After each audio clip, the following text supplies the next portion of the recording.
to our last luncheon for the year.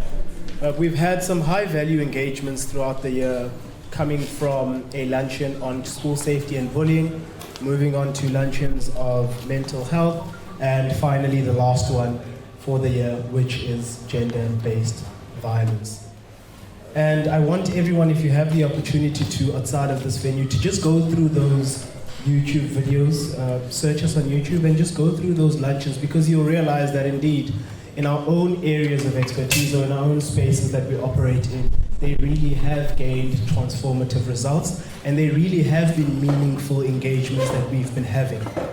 So with that being said, allow me to welcome you all. May we all just understand that this is really a sensitive topic. With its sensitivity, the one thing, and I'm sure our subject matter experts that will join the panel will agree, that we don't want it to just be one of those conversations that happen year in, year out. But it should really be one of those things. You know, for some people, it's maybe the birth of your first child that makes you see human life differently.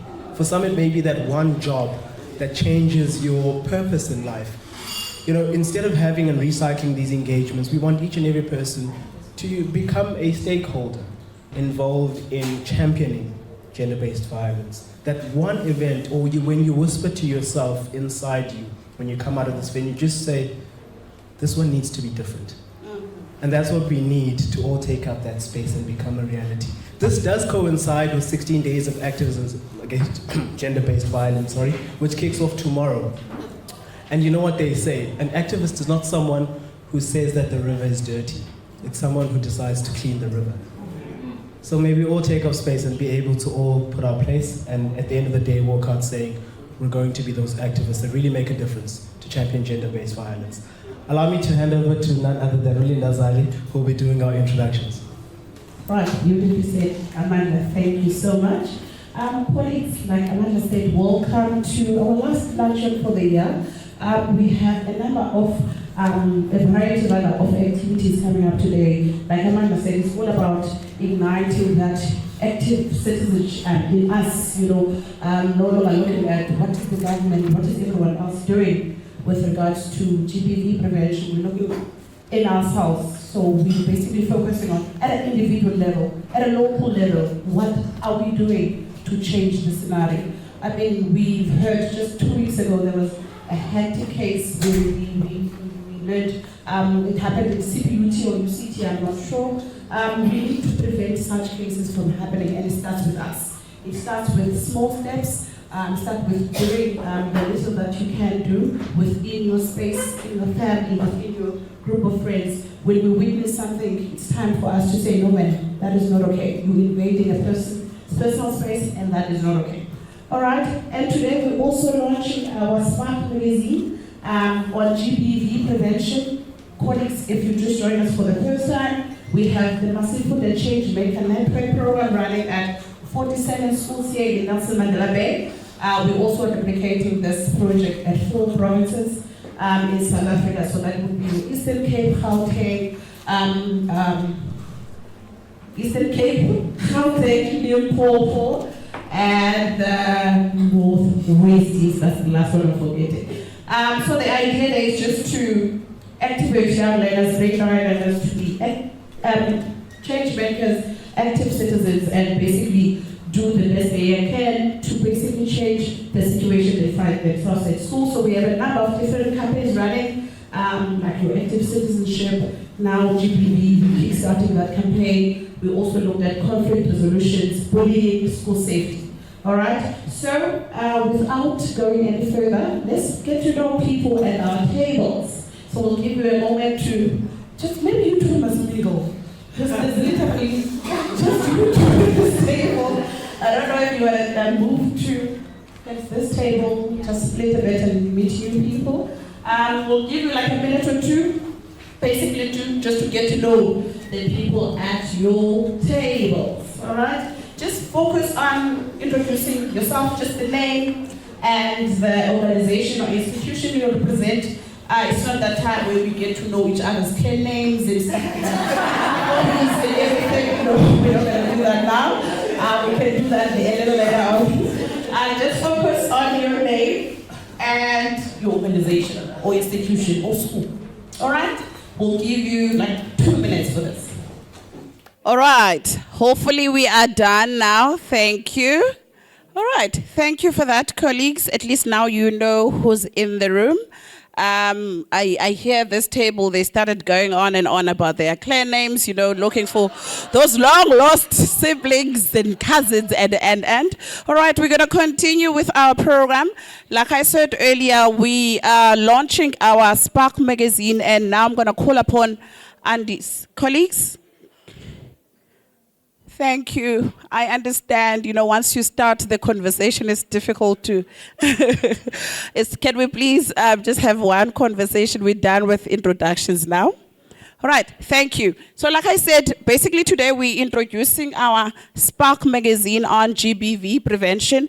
And today is all about a bit of capacity building, if you will, where we introduce our tools to you colleagues. I know we have a panel of experts on the subject matter who will share their expertise, but Andisiwe also as a coordinator of MCN here in Gqeberha, or rather here in the Nelson Mandela Bay, she spearheaded the creation of our Spark magazine on GBV. So we just would like to introduce you parts of it for now.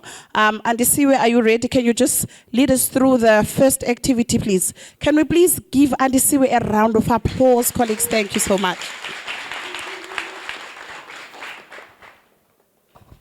Thank you so much, Sislish. Good morning, everyone. As Linda has said, my name is Andisiwe, and I am happy to be here with you all today. Without wasting time, as Linda has introduced that this is the Spark magazine, and it's the 7th edition. This is a tool that the young people use in their schools to campaign and also share their learnings that they learn at the Masifunde Changemaker trainings, where we intensely equip them with tools and information on the topics that, the social topics that we now and again come here to discuss and have conversations about. And today, as we kickstart also the 16 days of activism against women and children abuse, the Spark magazine on GBV is being launched. And I'd like us to go through a quick activity.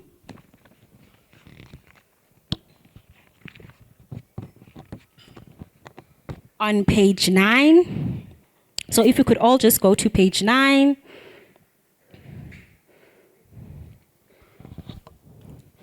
So there, before we go into what is GBV, which our expert would take us through, let us just check our understanding and see where we are. So there are words, terms there like boy, gay, female, woman, and so on. And there are also categories, 4 categories.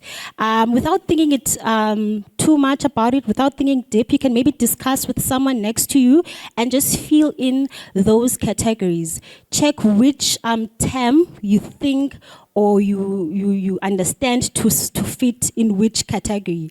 I'll just give you a few minutes to go through that with the people in your table or by yourself if you feel comfortable. Like Mo here, I see he's by himself. So, so if you could just do that, and then we come together and share what is our understanding when it comes to the terms associated with gender and sex.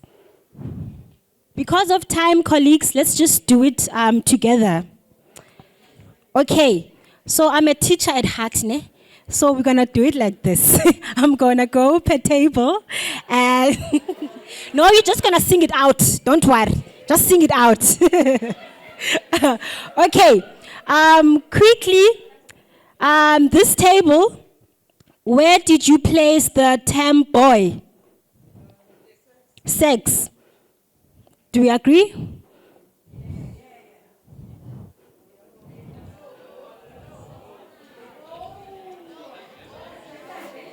Okay.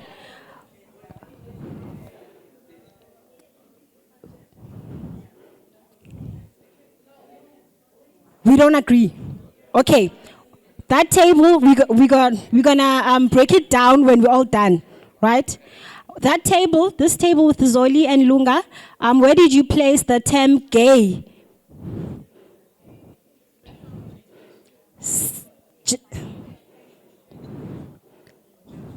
Gender identity. You all agree? Sexual orientation.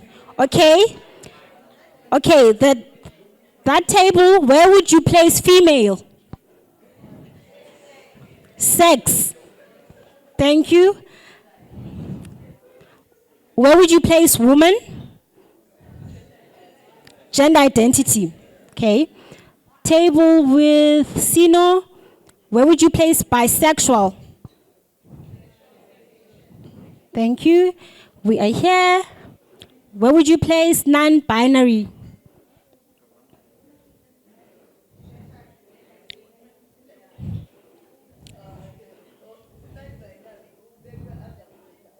Gender identity, okay. Table with Butabang, where would you place girl? Let's sing it. Gender identity, okay. Male, table with Sistandazwa. Male is gender identity. Sex, okay. Starting with that table, giving them a chance again. Asexual. Sexual orientation, okay. Table with Benarenese, heterosexual. Awesome. Homosexual.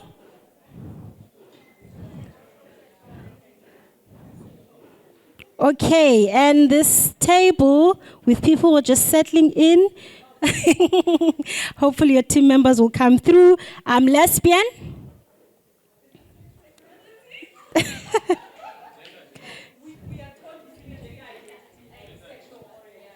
Okay.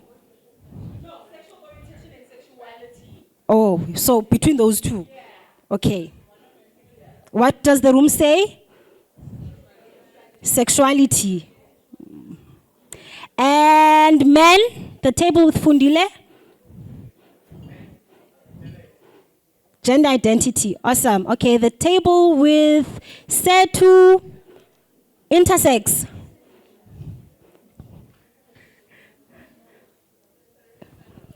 Let's all sing it. It was not a question for Setu, but for the table. Where would you place intersex? Awesome. Intersex, we're going to break it down now. We're going to break it down. I'm not taking what the facilitator in me says there's no wrong or right answer. But the teacher will come back. Last but not least, the table with Sive, demisexual.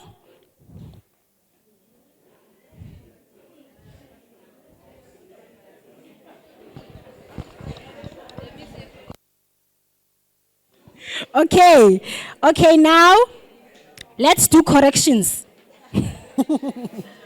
By explaining what the categories mean, right? So the first category, we have sex. Sex would be the biological or physical characteristics that distinguish male, female, and intersex. So typically the reproductive organs or chromosomes or hormonal levels in a person's anatomy. So sex speaks to the biological fact of being male, female, or intersex. So those three terms would now be on the category of sex. So biologically, assigned by doctors, you are a male, female, or intersex. I know you would be signing a form and it says gender, and then it says female. Incorrect. So sex speaks to the biological and chromosomal and also the hormonal reproductive systems of a person. While gender identity, on the other hand, it speaks to how one expresses themselves and identifies, right? So gender identity is how you see yourself and express yourself And people can express themselves in different ways in who they are attracted to as well. So gender identity is a social construct of what gender is based on roles of a certain society. So what it means to be a woman, what it means to be a man. Do you identify, do you see yourself as a man? Do you see yourself as a woman, right? So that would be now gender identity, right? So now we know where would we put women, men, and non-binary. Non-binary would be the people now that do not feel that they want to conform to the boxes, the binaries of gender. Because gender, remember, is socially constructed. Therefore, it is the society that determines that this is what makes a woman and this is what makes a man. So there are people who say that I do not fit in these boxes, therefore I am non-binary. Right? So non-binary would also fall under gender identity. And we have the third category of sexual orientation. So there was like, I don't know, should I put it on sexual orientation, sexuality? Let's define. So sexual orientation refers to an individual's emotional, romantic, or sexual attraction to others. It is a personal and internal experience that can be described along a spectrum, including heterosexual, homosexual, bisexual, and even asexual. Right? So that is where we would put now homosexual, heterosexual, pansexual. South Africa.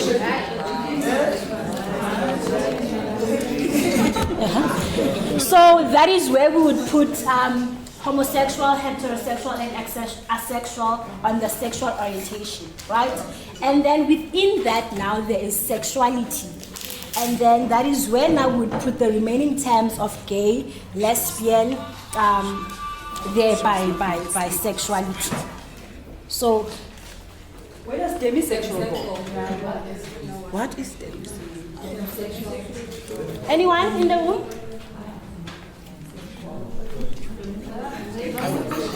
What is demisexual? Not when you are attracted to a personhood.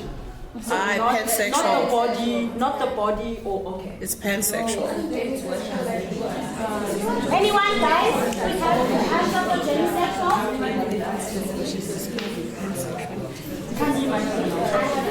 Okay, Kanye would like to share. Demisexuality is the mental/emotional attraction before the physical and sexual attraction between a person. And like with demisexuality, it doesn't matter whether you identify as a man or a woman, but as long as like your mentality and your emotional state is what the person is attracted to. Thank you so much, Kanye, for that. Would our maybe gender expert like to contribute to that? Or happy with that definition? Yeah, I mean, I think it's really exciting to see because we're all learning. We're learning from the young ones at our table. And again, these terms are ever evolving and ever changing. You know, so there are terms like pansexual. You know, so I think it's always good to always be learning and open and learn from each other. So. Thank you so much. Okay, with that said, do practice maybe on your own. You know, it was group work, group study, group assignment. Take the Spark magazine, practice on your own as well. This is very important to know so that we could foster and promote tolerance and empathy when dealing with these terms. And I felt like it's very important that we start here so that the conversation, when we say gender, now we know what it means when we refer to gender and the reason why this form of violence is called the reason why this form of violence is called gender-based violence, not woman abuse, but gender-based violence. But of course, statistics do show that it is women and children who are mostly victims of gender-based violence, and also it is men, unfortunately, who are mostly perpetrators of gender-based violence. So these terms, yes, I did say at the beginning that they are used interrelatably at times, but it's very important that we know what we mean when we refer to sex, when we refer to gender, sexuality, and also sexual orientation, so that we could also be respectful to people and their identities. Thank you so much. I will give over back to Linda or Amanda.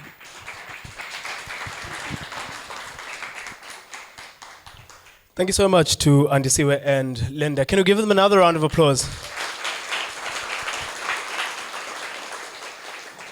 Now I know I can never play 30 seconds with any of you in the room. If it takes you more than 10 seconds to introduce yourself to someone, and if it takes you long enough to just guess these answers, then it must be, we have the uncertain ones. It's gender, sex, orientation. Then we get the academic justification. We are torn in between. Amba tiletoya. Then we get the ones with the easy answers. Hi, sexual orientation. We all knew that, come on. I'm joking, but I hope we all learned something. And at the end of the day, this is a learning. What we want to do is transform, educate, and impact. With that being said, we are going to bring up our keynote speakers. And our first one is none other than Dr. Tanya Jacob, who will be speaking to us on introduction to gender-based violence as well as gender. She will also be speaking. Sorry about that. She will also be speaking on gender dynamics in society and their effects on schools, as well as power dynamics. For those of you who do not know, Dr. Tanya Jacob is the Gender and Intersectionality Consultant to the VCP program. May we please give a warm, warm round of applause to Dr. Tanya Jacob.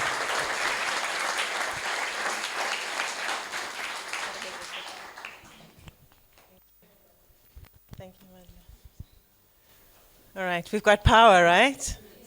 Okay, for now. Must I start? Yeah. All right, hello everyone. It's so exciting to be in this space with you. Thank you for inviting me.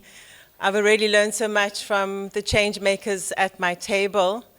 So in the spirit of sparking change, sparking conversation, I'm here with you. So thank you very much for this opportunity. I think I have about 10 minutes. And really what I'd like to do is to contribute to the conversation, because this conversation is never finished. And as you were inviting us to be the change makers, it's part of us mobilizing our knowledges, our energies, our passions to imagine a world which is free of violence, so that the young people and the not so young people in the room can be free to follow your dreams, follow your passions, be who you are, shine. And so it's that spirit that brings us all together. And as many of you have alluded, tomorrow is the start of the 16 days, and we know it's just, again, a spark to remind us that it requires our activism to change the world, and together we can. So I have a short presentation. Andisiwe, thank you for, where are you, Andisiwe? Okay, thank you for that activity. I think best always is to do this work in workshops, where we have days to talk, we have days to hear stories, we have days to build each other's knowledge. So I would love to come back. This is Linda, where are you? For us to have more workshops and really create space where we can talk and bring our energies together. So what I'm going to share with you today is hopefully just a little seed of activism for our work together.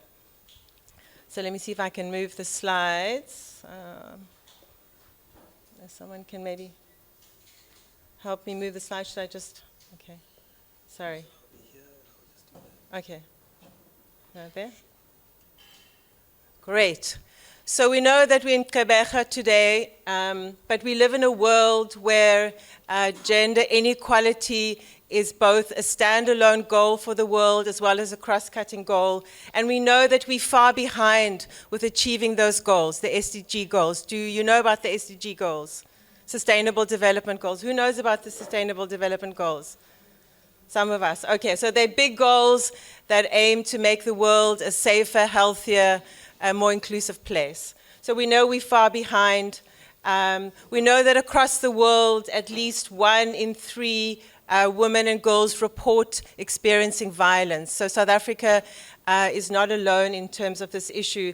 And we know that people around the world are in solidarity with us to prevent violence, to support survivors, and as I said earlier, to imagine that world that is free of violence. So there's a big context in which our work fits in and our work contributes. Okay. So in terms of South Africa, we know that South Africa is one of the most unequal countries in the world, particularly given our history of colonialism, apartheid, and the continued inequalities in terms of race, gender, class. All of these issues makes us one of the most unequal countries in the world. We also know that in terms of femicide, which is the killing of women, our rates are 5 to 6 times higher than the global average. So our country is really at war. And we know that there are big wars happening at the moment, but in terms of femicide, South Africa is really, the rates are much higher than anywhere else in the world. We also know that it's very hard to report gender-based violence. We know that for rape survivors, often it's maybe 1 in 9 or 1 in 10 survivors that report rape. And it's the rape culture where we condone rape, we blame survivors, the institutions are not there to support them. So all of those things keep survivors silent. And really one of my key messages today is that underpinning all of the violence we see, the things that are driving the violence are these inequalities, particularly gendered inequalities. And ideas of what it means to be a boy child, what it means to be a woman, what it means to be a girl in our society. So those social norms, these ideas that we carry in our head, these ideas that we breathe and walk and talk every day, those are many of the key drivers. And every time you open your news browser, there are stories of rape and violence. So really a call to action for all of us. And sometimes it feels overwhelming. What can I do in my corner? What can I do in my NGO? But really thank you to Masifunde for bringing us all together and really building this network of change makers, because it's really about all of us doing our little bits and collectively changing the world for a better place. Sorry, okay. So what are some of the drivers of GBV? And you'll see in the Spark magazine, there's a beautiful image of a tree that talks to some of the underlying drivers. What are those things what are the root causes that are driving gender-based violence in our society? And again, we'd need a whole workshop to talk about that. But really one of the key cross-cutting drivers of gender-based violence is power relations, inequalities based on gender that are made worse through inequalities based on race, class, sexual orientation, gender identity. So all of these inequalities really drive what we see as gender-based violence. And the issues in our society is that it's become so normalized. Hey? We can't imagine almost what it's like to have a society without violence. So that's the scary part. So we could argue that, for example, almost all forms of violence is gendered in nature.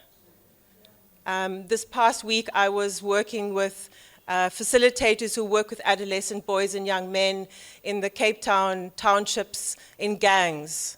And the ideas there, even the idea of being a gang member and belonging and ideas of masculinity are so associated with violence, even between boys and amongst boys. So how we are socialized, how we are taught, in our families, at school, in our social spaces, about what it means to be a man or what it means to be a woman. These ideas really shape violence.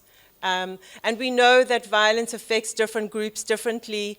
Young girls, women, those from the LGBTQI community are more affected than other people. So violence is not the same. And so when we think about what do we need to change, we need to almost take a picture and understand who in my community is experiencing violence, to really understand what that's about.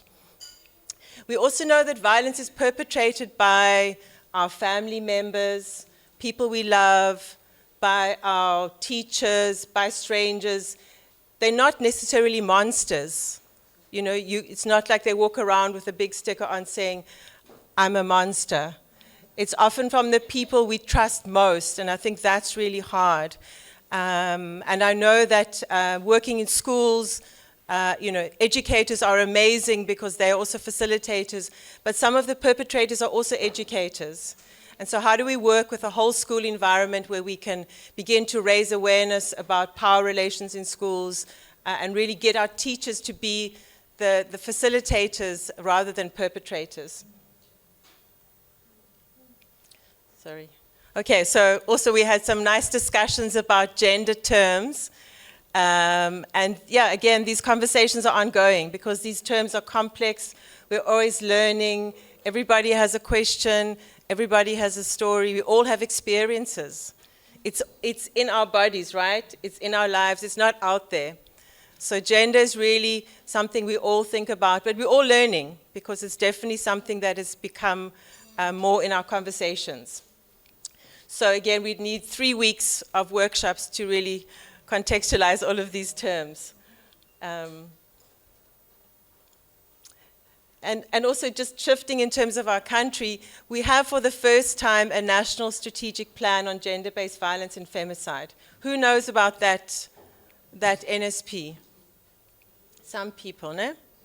Okay, so for the first time in South Africa's history, we have, Berenice and I have been working on these issues for 25 years, Berenice? Long time. So, particularly as civil society organizations, we have been marching, struggling, fighting, advocating. And finally, we have an NSP for GBV.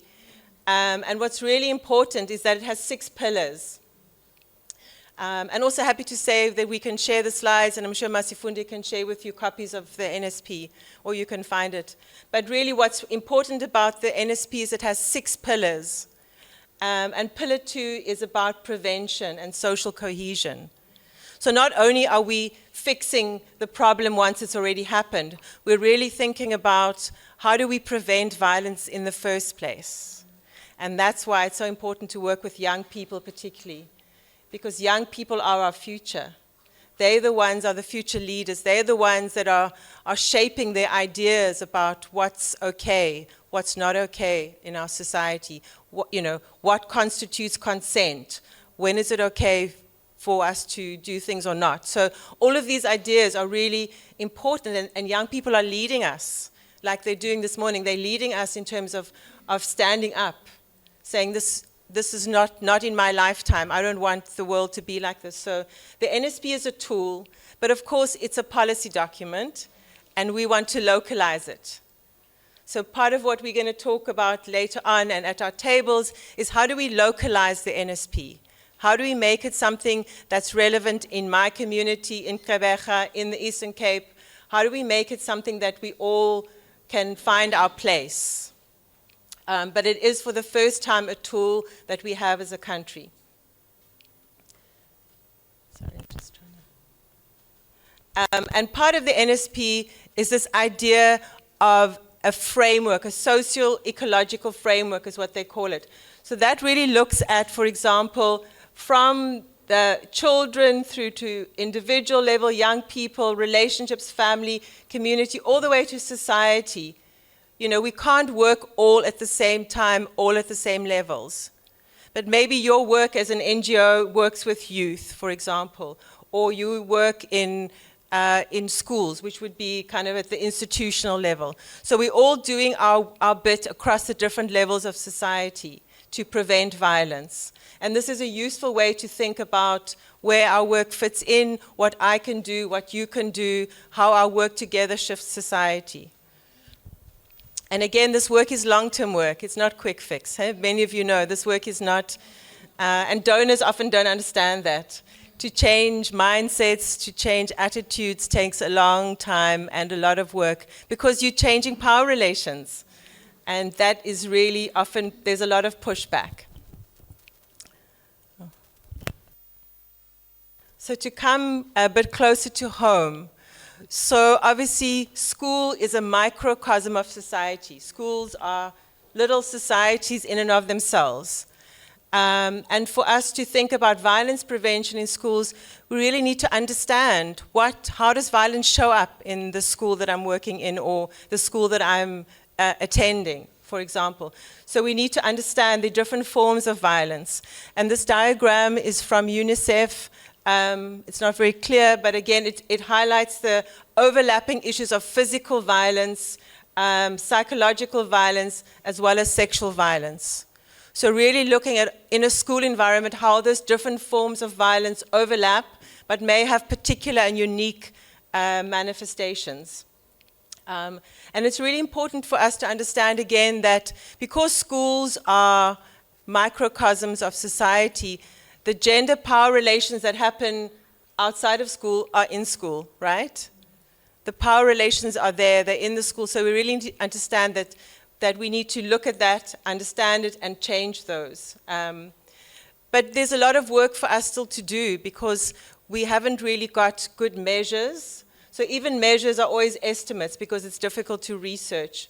But a lot of work that's been done by UNICEF and other agencies, UNESCO, there's some really great resources for how one can take a whole of school approach and integrate particular issues of gender, power, inequality, human rights, all of those issues in school and work with educators, work with parents, work with principals, you know, and then use that school as a way of facilitating change in the community. So there's some really great resources that we can use, and others have thought about that, and we can really contribute to that as Masifunde. And so for me, it's also this idea of, because violence is so normalized, we've almost lost our imagination of what it feels to feel free and safe. So if you I know with the change makers, you are activists, you are leaders, and you are doing this already. But imagine if every child and young person had the tools, the knowledge and resources to challenge the status quo and champion gender equality from a young age. Imagine if we could create the space for young people to get that. Imagine if we removed all the barriers for learning for children of any gender and sexual orientation, that they don't get bullied when they come to school, for example. Imagine if every child felt free and they could explore their talents and be who they want to be. Imagine what a different world that would be in, you know, what kind of world we'd live in. And of course, issues around gender inequality are also overlapped with things like climate justice, you know. So all of these issues, can we imagine a world where young people, someone that's been born today on the 24th of November, can grow up and fulfill their dreams and be supported and enabled and encouraged by us who are a little bit older than them to, you know, to live that world where they bring all their spark and their magic. So I'm almost done. But what can we do? Given the many layers of challenges, where do we start? And I think what you're doing as the Masifunde Network and organizations is what we need to be doing. Working with schools, working with young people, building partnerships, building capacity, raising awareness. It's really inspiring, and yeah, it's been wonderful to be with you and learn with you so far today. So the whole idea of whole of school, whole of society approach is really, I think, important. And again, we can have more workshops about what that looks like. As I said earlier, before we start doing anything, we must analyze what is the status quo, what is the situation we're facing. And so doing some research, we've got some researchers in the room as well amongst us. We can do some research. So what is it, you know, how does violence show up? Who's experiencing violence?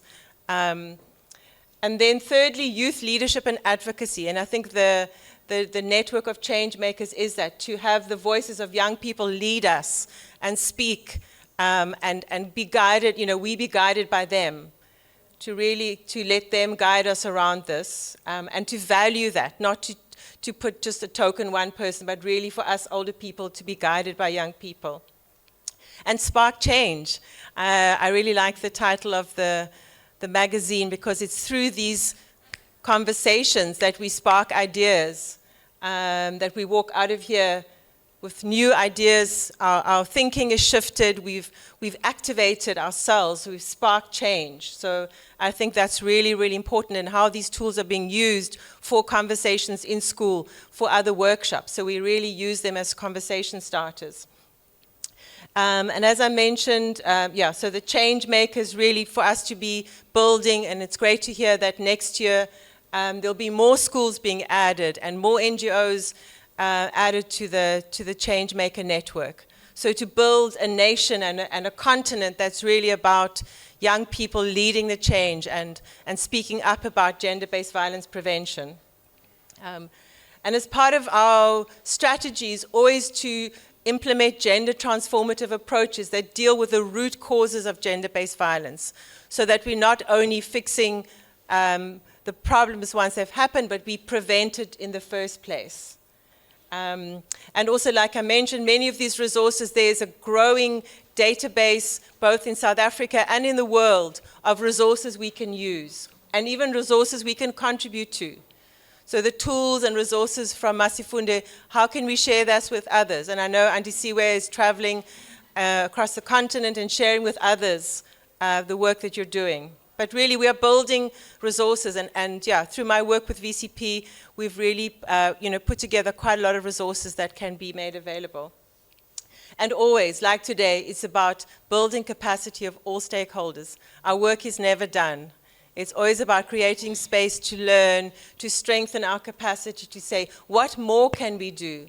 How can I, in my everyday life, in my everyday conversations, talk about equality, preventing violence, and stand up and not be silent. And importantly as well, for those learners who have experienced violence, that we do support them. So in our school environment, where are the safe places that learners who have experienced violence have an entry point and can get the support that they need? I think that's really important. So these are just a few ideas for us to take forward. But I hope that we'll have more opportunities to talk more about that. So in closing, just to say thank you. I feel energized, I feel inspired, and I hope that our conversations will continue after this. Thank you very much.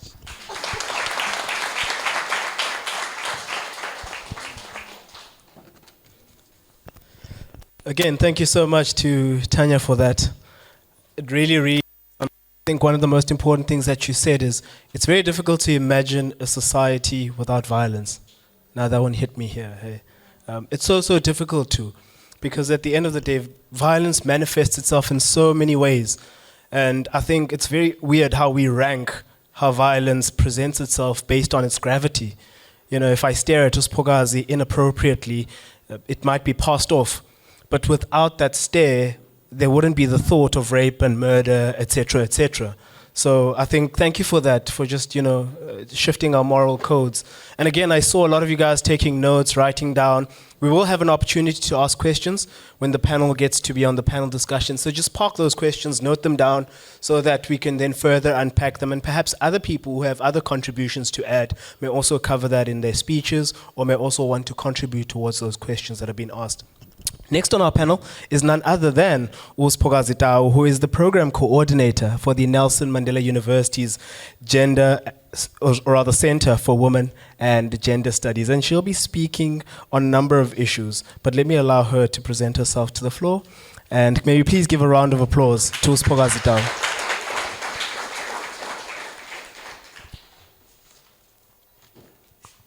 Nkosi. Dumela everyone. So I'm probably going to, I want to start with a story. Just in terms of, and maybe it's feeding off Tanya's questions in terms of how do you then sort of locate what GBV is, right? So I wrote a little story. So this story is about this little girl. Her name is Nomonde. She's 14 years old. She's from Katu, small mining community in the Eastern Cape, in the Northern Cape. She goes to Vuyeletu High School, it's a school in Kimberley. So the commute is about 2 hours from Katu to Kimberley. Okay? She is raised by her mother at the moment, who is a cleaner. Her father used to be a miner and is recently passed away due to lack of safety precautions at the mines. She's the second of 3 children, and since her father has passed away, the family is sort of in an economic tight situation and struggling to sort of foresee whether they'll still be able to continue to send her to school. So she meets this man, we'll call him Thabo. He's 30 years old. He lives close to the school. Thabo has 2 children with 2 different women. And Nomonde is not really certain whether she really likes Thabo or loves Thabo. She's not certain, you know. She's got a crush on this girl in her class. Her name is Palesa. And, but she stays with Thabo because going home means that she won't be able to be in school. She wants to be a medical doctor, you know. So she stays with him, understanding, of course, that there's an intimate relationship that will then result as of this, okay? Thabo finds out that, you know, Nomonde is interested in Palesa, and every time they have conflicts in their now relationship, Thabo, you know, verbally shames her for liking girls. And when they are intimate sexually, he would sometimes say he's doing this to wash away the lesbianism, if you like. So, maybe let's do, the facilitator is probably going to hate me right now.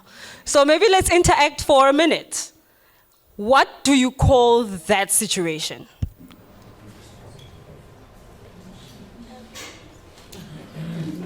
Abuse, okay. Wait, who's abusing who? Or where's the abuse happening? Shame?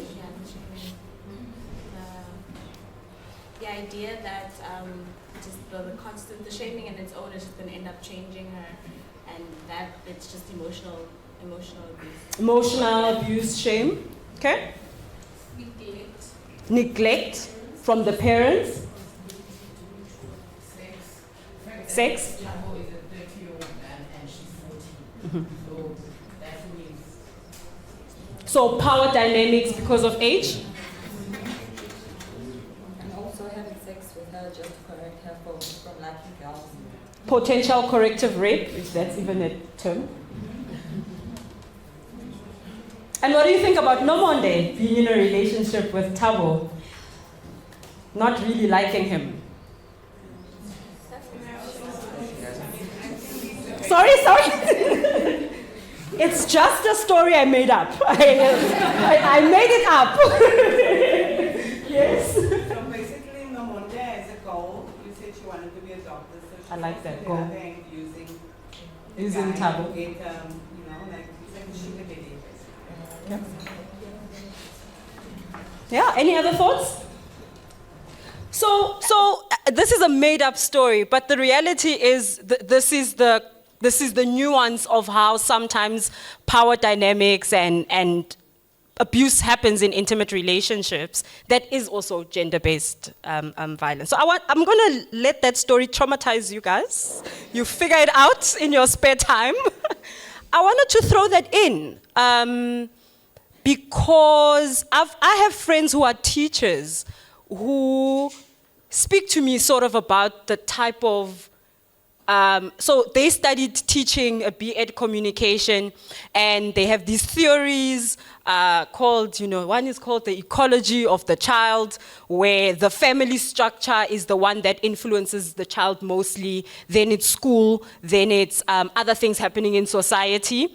And they talk to me sometimes when they're like, oh, these are the things we pick up, but sometimes we can't intervene because I would rather have the child in my class than to intervene to that extent. But also, the parent is not close enough. And the child is sort of making a very adult decision here, you know, to say, I've got siblings at home, mom can only do so much, we've lost a dad, how do I change the economic status of our lives? And this is the reality that, and I think for me, this is perhaps to answer the question, why are policies not easily implementable, is that policies don't necessarily capture that complexity. Yeah, policies just absolutely don't capture that complexity. So I've got another story. This one is not made up. This one is a real life story that I think a lot of us, I'm enjoying the story because of the drama, but it's really just not the best thing happening in South African television. Everyone is aware of Thabo Bester? Okay, I'll give you all a brief. Thabo Bester was murdered and violated 2 women in 2011. In 2020, he was found guilty of sexually violating and killing his then girlfriend, and then he was sentenced. In fast track to 2022, he was declared dead in the maximum prison, and then 2023, we saw him in Sandton buying spinach at Woolworths. And maybe he's got low iron. I think spinach is very important. And then later on in 2023, he's arrested in Tanzania with his girlfriend, a medical doctor, Dr. Nandipha Magudumane, right? So, how on earth does someone as qualified, smart, intelligent as Dr. Nandipha date someone with a profile like this, a known profile? This is not, he lied to me about who he was. It's public documentation. That's the question. Any takers? Okay, Luando? I want to understand from your perspective as an African spiritual person practitioner. Do you think, from coming back from Africa, do you think there is an ability or an energy that can cause that to capture the mind of another person to be submissive to that? Okay. It can cloud that question that you're asking, that is scholarly, but bringing that African-centered power dynamics into that scholarly background, into that spiritual background power. Do you think it plays a role in that descent to your question? So basically, Butwam, you're saying, Sporazi, stop making this an academic thing. This is a day-to-day thing. And when I look, so what do you think? Okay, got it. These are the implications of Papa and being in public spaces. So yes, I think absolutely. So I've been following the story because of the drama, but a lot of what people are talking about is how Thabo is a fantastic manipulator. And we shouldn't ignore the fact that people have access to amayeza or even have access to people who say they are healers and not necessarily healers but know how to use medicine. Anyone in this room can know what to do with medicine. And the good thing about knowing what to do with medicine is you don't have to take the responsibility for it. I can give you all discipline and you must trust me if you want to. There's no medical body that's going to arrest me for that. So I think that that's a very high possibility. But maybe I'll answer that on the side between you and I. Yes, Sissy? When I look at the 90 case, I think he used manipulation. Okay. And profession or not, we're all human. And if you attack the emotional aspect of a person, you figure it out. I think with Thabo, he saw a weakness in her, in a sense of, I think she separated with her husband or something like that. And filled a void where what she needed at that time. And hit exactly whatever elements, the attention, simple things, not necessarily money related. So in return, you also want to keep that because she felt maybe it was a treasure. You know, this person understands me. This person is able to listen to me. Is giving me everything that a man could not give me. And then you ought to obviously try to give that back, even though you know you're wrong. So I think that is where or how that transpired. She forgot and put her profession aside, and it started small, and then it got deeper and deeper to where it is now. So would you say that's a human need or psychological? It's all together. Okay. Because it is a need to have an emotional bond with a person. And that's where I think she lacked, and that's where he hit the most. So, I have money.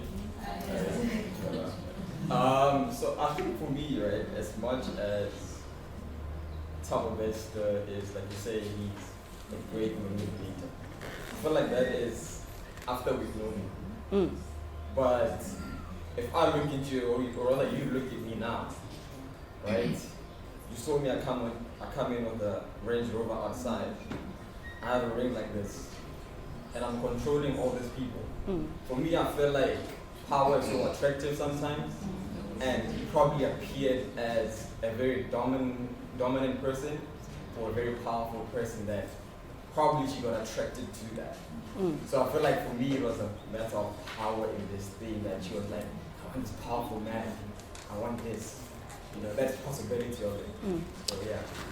Thanks. Would we categorize then the relationship between Nandipa and Thabo as GBV?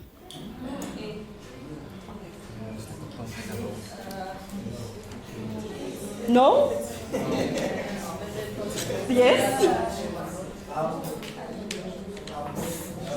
Similarly to the activity we did, if there are already categories that are out there, then in your own truth, you can put them in that category if you see fit that is GBV.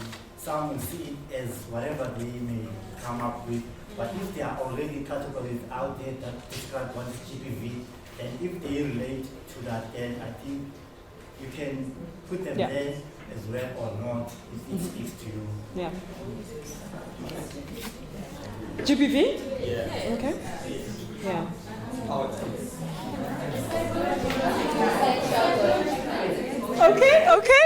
Okay. So, the facilitators say it's not time for dialogue yet. Okay. It's not time for dialogue yet. All right, so I'm going to conclude, and my intervention was to bring those two cases. I think the NSP is an incredible document. I've just glanced through it, not in detail. I also know that there's a ministerial task team on GBV and harm report coming out of GBV and harm in higher education institutions. And it was supposed to come out, I think, a few months ago, but I think it was delayed because we had one case at NMU on the George campus, and now the CPUT case that I think needs to be included in the report.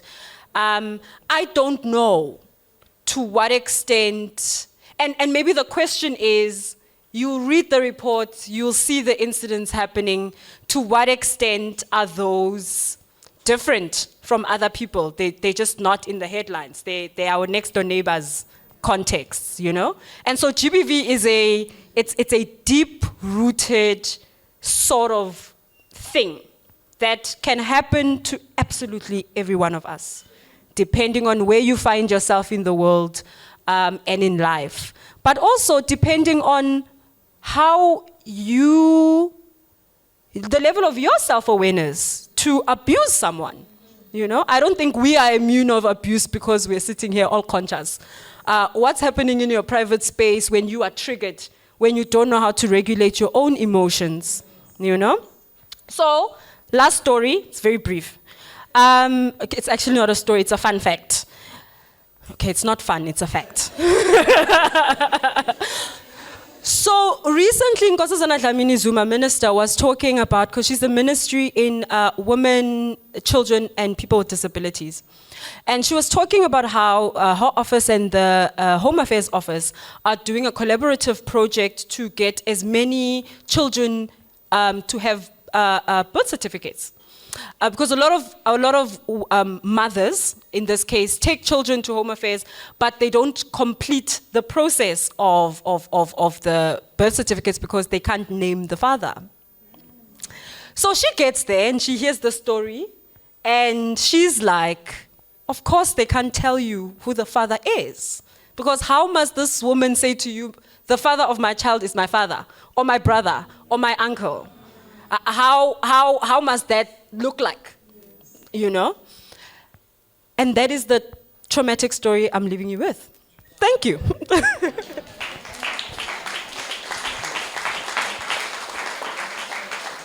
Also, I've played 30 seconds with Amandla. And you're bad. You are so bad. Thanks. She's lying. That was another fun, not so fun fact. But nonetheless, thank you so much to Spugazi, who is no stranger to discourse of this nature, and your contribution is quite immense. So thank you again for that. Can you give her another round of applause? The discussion has been multi-layered, and I think in order for us to keep on letting it sink in, we will keep on having activities just for us to be able to stretch our minds a bit. So before we move on to our final keynote speaker, I'm going to call up my two colleagues, Ansiu and Olinda, to come and do an activity for us. It'll be a table discussion, so can we please bring them on stage and give them a round of applause?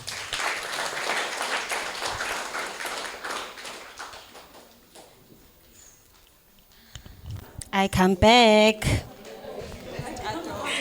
Tato. Okay, we're going to have a short activity once again. The two keynote speeches touched so much on the multiple or different ways how GBV manifests. You know, it's not only physical, because we tend to think that it's only violence when it's physical, but we know that there are different, ways or forms or typologies of, violence on its own. And also how it's important for us to recognize that all of those have, effects that could be long-term or short-term. And on page 11, we won't be focusing on that, but I just want us to just go through it. There is a gender-based violence problem tree, where at the bottom of the tree, there are, causes of some, not all, some of the causes of gender-based violence. And also at the top, right? So the bottom would be the roots of the tree, this problem tree of GBV, and at the branches would be now the effects or consequences of gender-based violence. It's very important for us to know that, so that we know when we respond to GBV, what are we breaking, or how do we cut this tree at its roots and not have it manifest or grow any further. I just wanted us to look at that, but where we'll be focusing is on page 12, the GBV pyramid.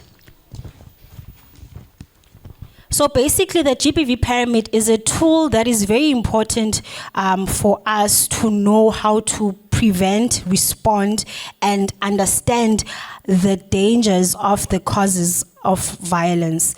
So it is a pyramid, as you can see, that has 4 levels. At the bottom of the pyramid, there are attitudes and behaviors that as a people we normalize.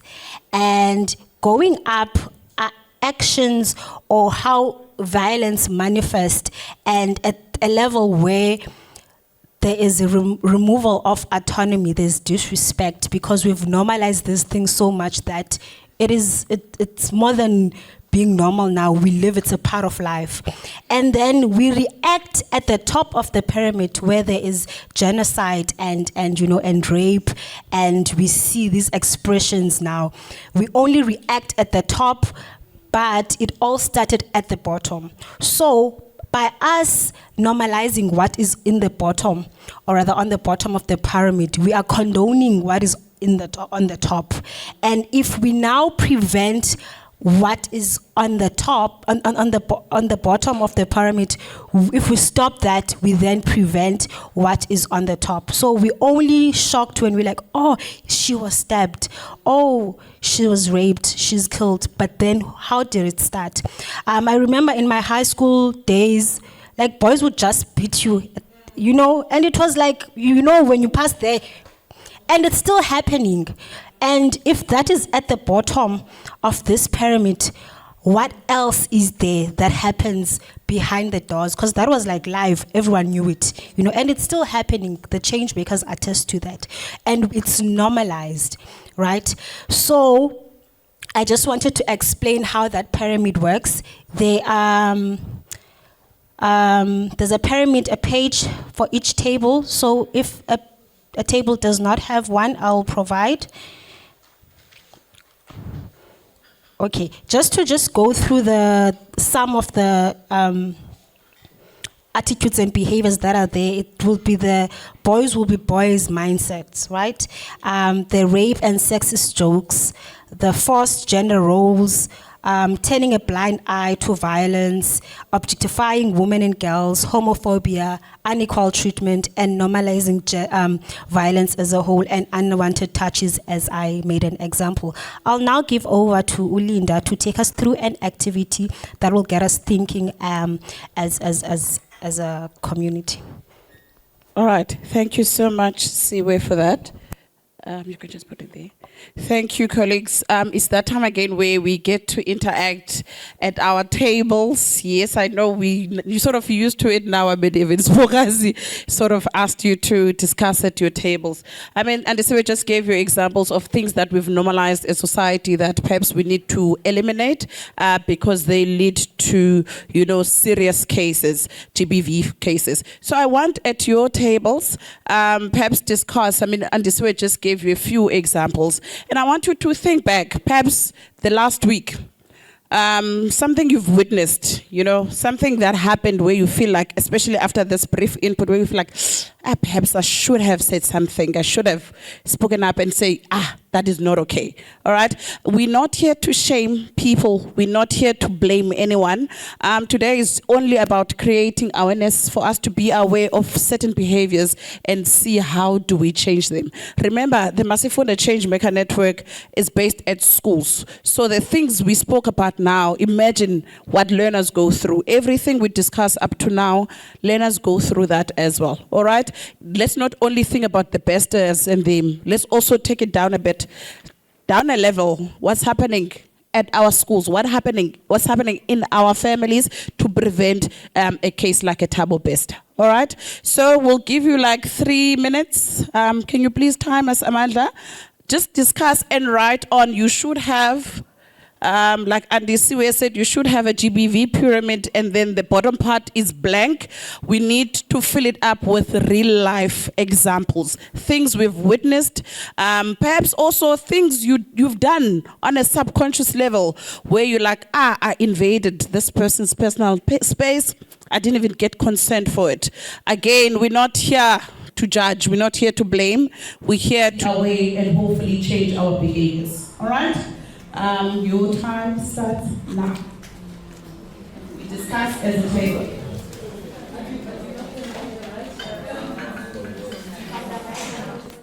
Thank you so much.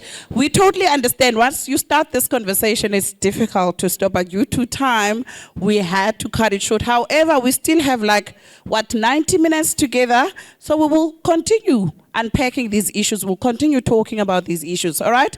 Can we get some feedback? We'll ask a few tables, or maybe just one per table, something that you've witnessed. It could be also something that you've done now that you're aware. Okay, my goodness, I didn't think that was not a right thing to do. Perhaps moving forward, I'll change my behavior. All right? Can we note it? Can we please put our cell phones on silent, colleagues? I'm begging you. Oh, it's actually ours. Look at me. Now I'm embarrassed. Look at me. In my defense, it was a timer. And I'm like, hi man, someone get that phone. We do. That's the unfortunate part about, documenting and filming everything. All your mistakes, all your blunders captured. All right. Okay. Like I said, can we get feedback from the tables? But also please put your phones on silent if perhaps it's not. All right. Do you mind if we start with your table, since you're the one closest to me? Good morning, everyone. We just made a scenario of a story that is trending on social media currently of Mr. Wowo, a guy from Cape Town that was murdered recently. Apparently, the guy was making a girl friend that he used to help when she just came into the music industry. And then he was posting every day about the things that he used to do for her, to a point that the girl came and explained her side. Then soon after that, we heard the news that he was murdered.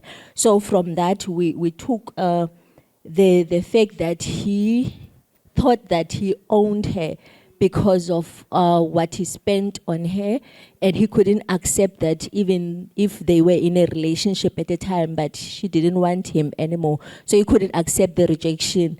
And also he used the power of him having the slips and proof that he used to do things for her to a point that he was kind of degrading her and exposing things that could have been private about their shenanigans. But nonetheless, we think that we need to make an awareness to men to accept that they don't own women if they happen to provide for them at the time of the relationship or whatever. All right, beautiful, thank you. Shaming people online, harassing people, that's one example, thank you. This table, would you like to share? Who's gonna, I like how you like pointing at one person, you speak. All right, over to you. Just 1 point. Okay, well, one of the points we've come to is the parental gender favoritism, where parents will assume, for example, your sister cannot do dishes because she's a girl. That is a man's job. And she must clean, but you must cook, or the other way around, maybe, because of your genders. Or maybe your sister cannot go to shop or anywhere else outside of the house, so you have to always leave the house and do errands and tasks for your parents. So, yeah.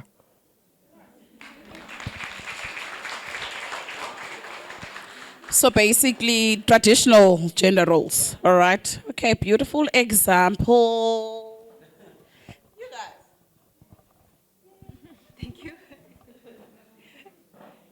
Hello everyone, my name is Sino and I represent Twist Foundation. So a few pointers that we had come up with is one of them being remaining silent in a matter that should have been addressed at that specific moment. So for example, we see our little brothers, I am a personal example, my little brothers at home, they're playing but they are beating each other. Whereas I could have said, don't play like that, take a ball and go play outside instead of like beta betana, that's what they're saying. A second one is a general example. It is the lack of education in townships because we don't have access, we don't have that much access in the townships. So most behaviors are very much normalized. For example, a guy at the club could buy a drink for me and he would expect me to go home with him. It's an automatic. And then one last pointer would be passing sexual remarks to minors. My friend could have a boy child and I would start calling that boy, little boy, that is going to be a player when he grows up, or I start calling him my husband. That's a bit cringe for me. I'm sorry, thank you. Beautiful. Thank you for those examples, colleagues. And these are things we need to talk about. Like I said, we need to talk about these things with our friends. We need to talk about these things with our families and basically just create that awareness that this is not okay. And also dig deep within us and speak up. Because we tend to turn a blind eye. We see these things. You see, you see your friends catcalling a minor and you're like, it's okay. I mean, there's these stories now trending online, these 16-year-olds who are being preyed on. And they think it's cool. In their head, they think, you and me, I secured the bag, if we use this kids' language. And there's parents there, and chances are they're not even speaking up, this is not okay. We need to speak about these things, and we need to create this awareness, and we need to speak up and say, that is not okay. We cannot keep on watching these things. I mean, it leads to horrible things. It leads to cases like what happened at UCT. So it's very, very important for us to, when you witness something, say something. You are aware, hopefully, of these things. If not, hopefully through these discussions, through these engagements, you now are aware, speak up. Gone are the days where we're like, it's not my monkey, not my circus, it's not my problem. Gone are those days. Gone are those days. Intervene. If you see anything, of course, your safety comes first also. So when you speak up, when you intervene, also bear that in mind. But let's stop turning a blind eye. Let's protect women. Let's protect children. And let's protect men as well. Because like Siwe mentioned, gender-based violence does not only affect men, or rather women and children, it affects men as well. Just because we're busy with 16 days of activism against violence, women and children subjected to it, doesn't mean we forgot men. It's just that statistics have shown that women and children are the victims. The most, yes, that's the good word, vulnerable groups. All right? But let's protect everyone and make sure that we speak up. All right. Thank you. I will hand over to you now, Amanda. Thank you so much.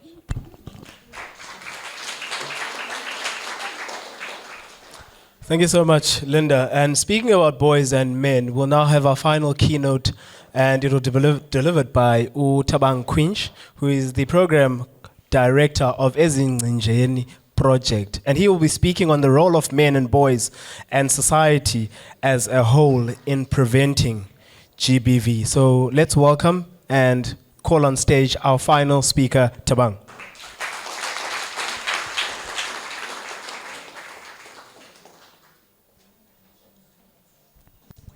Enkosi Budwam, Amandla, Molweni nonke.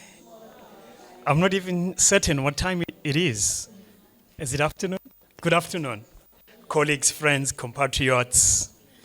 Oh, okay, great. Thanks, Amandla. My name is Quinch, but I have another name, which does not give a clue when you don't see the face who this person is. And that name is Ishmael. So imagine Ishmael Quinch. You definitely won't have, what you have now. Yeah, so I want to express my deepest gratitude to Masifunde for this series, Luncheon series. It's such a noble project, I must say, creating spaces where we can engage and deepen, our thinking around various issues that are confronting us as a society.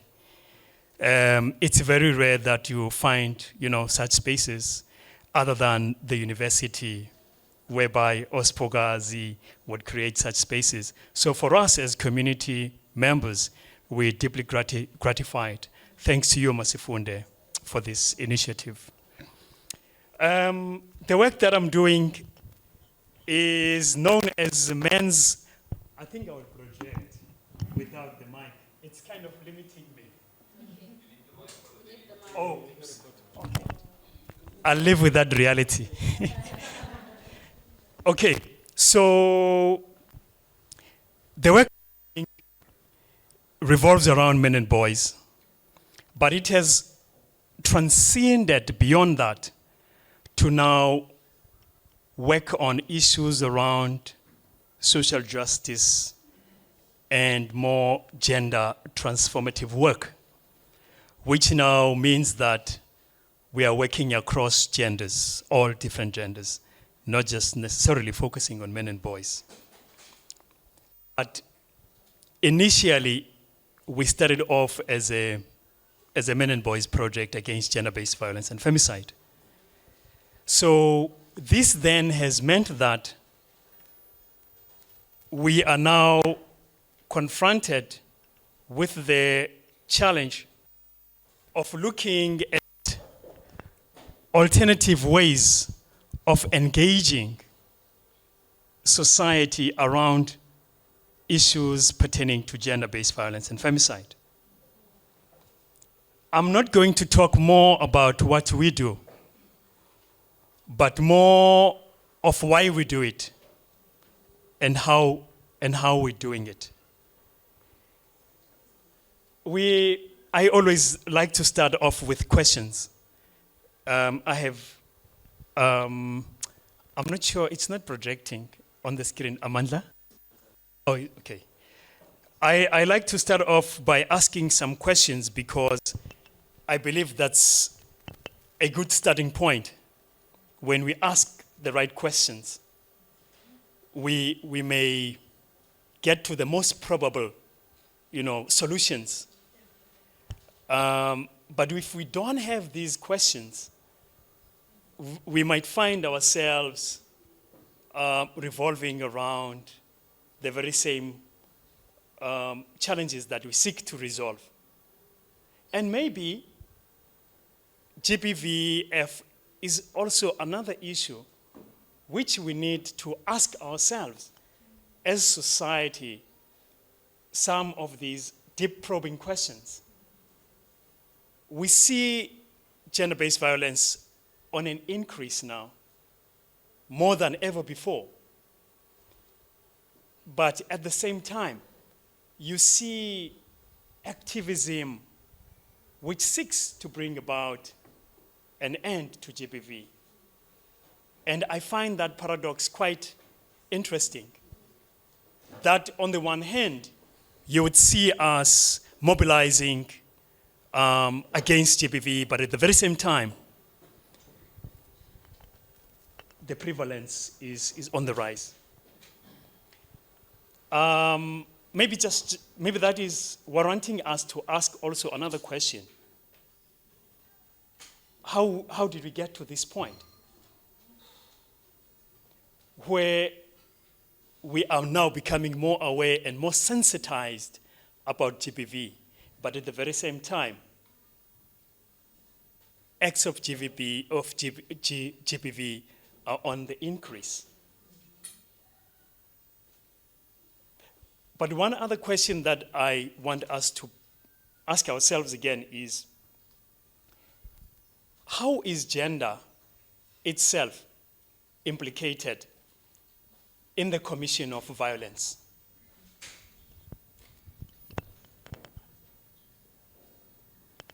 How is gender implicated in the commission of violence? Thanks, Linda. That will help a lot. Because I don't want to focus on the slide per se, because I want to create a more dialogic, setting where we can begin to probe more or deeper on these questions. The first one is, how is gender implicated in the commission of violence? What role does gender itself plays when violence is committed? And then the second one is, oh, lovely.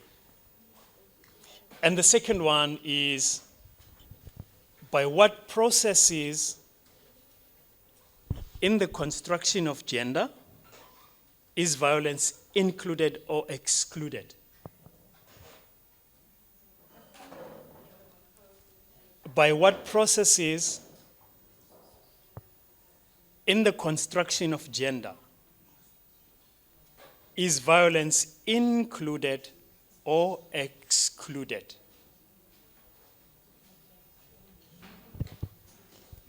Did you get that one?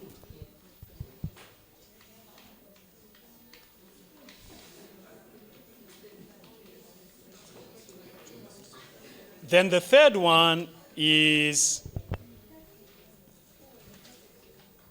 what are the origins and explanations of violence and all its forms? What are the origins and explanations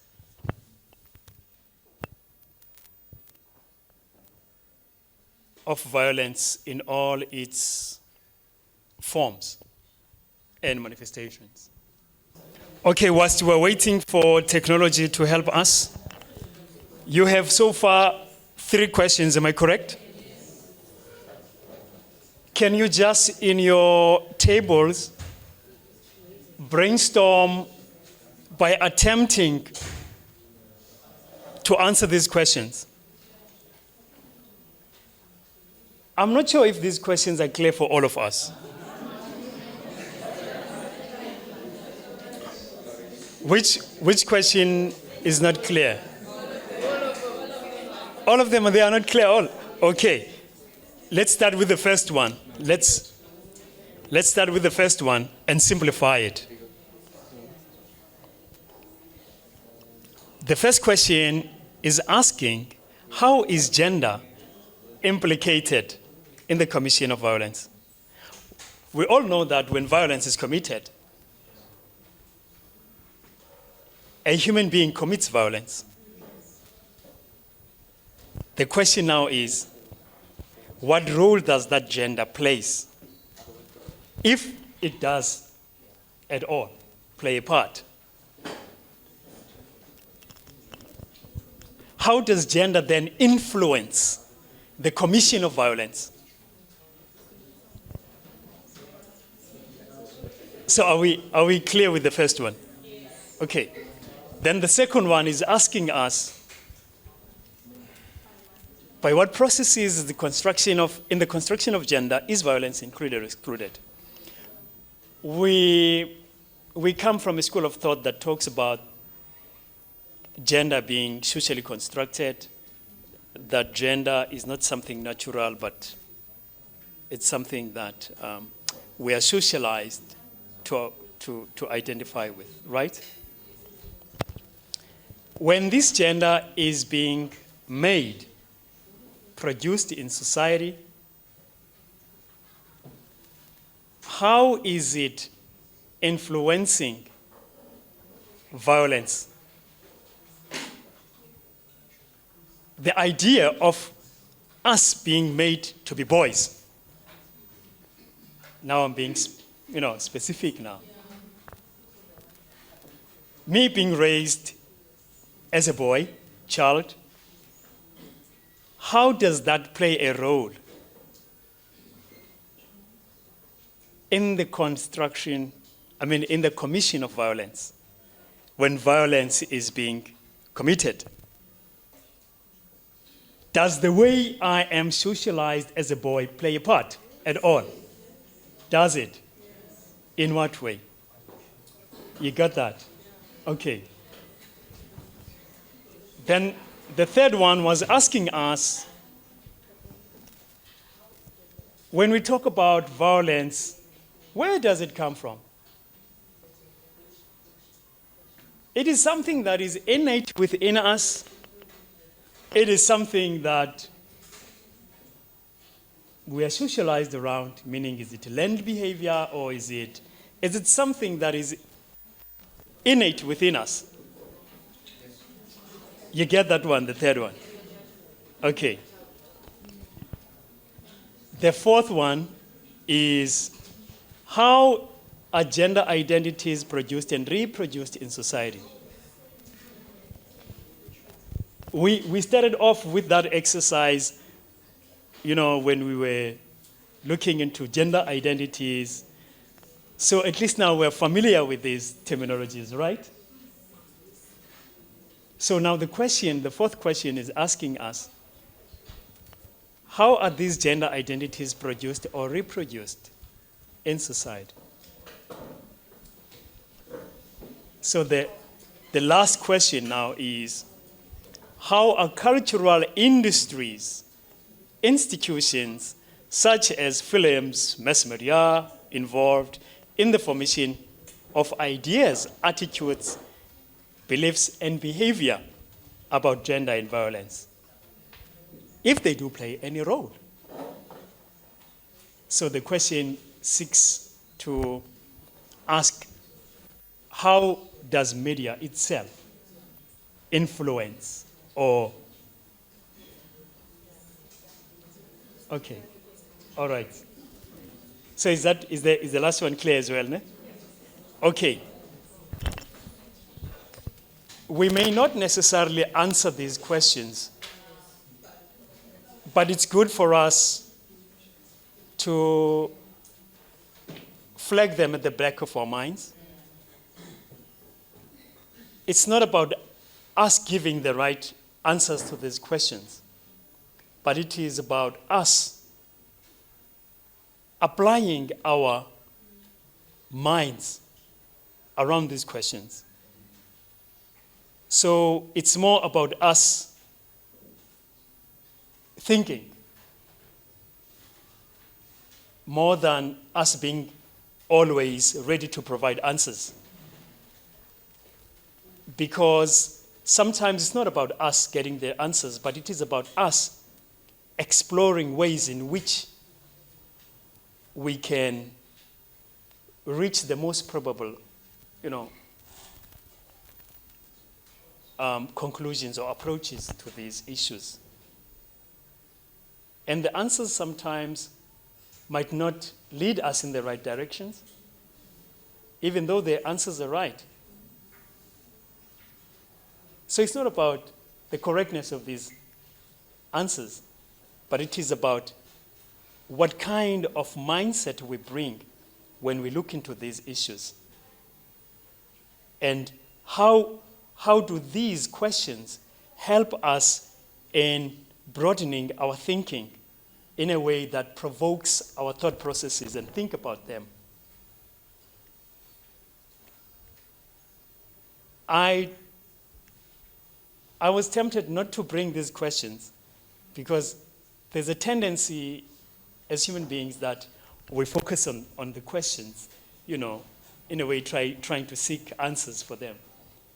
And I could see people now really trying very hard and thinking about answers.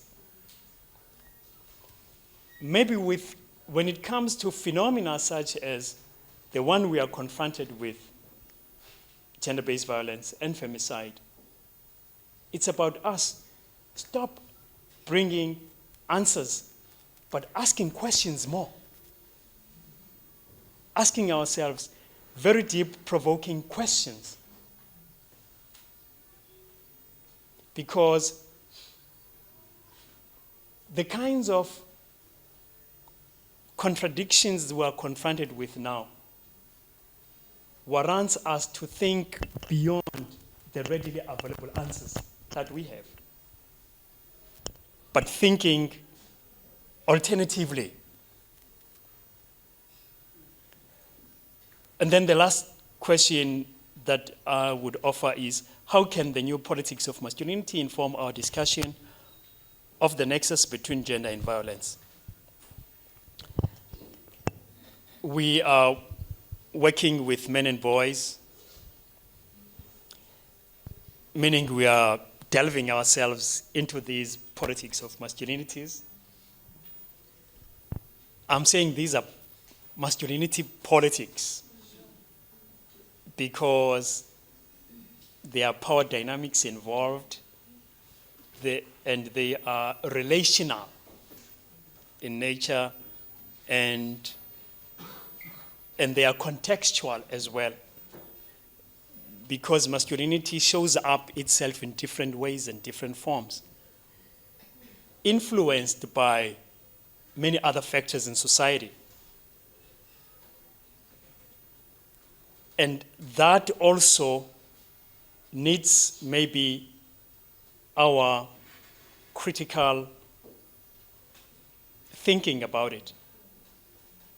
The politics of masculinities. And more especially when we are confronted with gender-based violence and femicide, and how it shows up in South Africa. Because we see femicide as a unique feature characterizing our gender-based violence in South Africa. And that might not be applicable elsewhere. But in South Africa, it's becoming one of the characterizing feature of our gender-based violence. And why? Okay.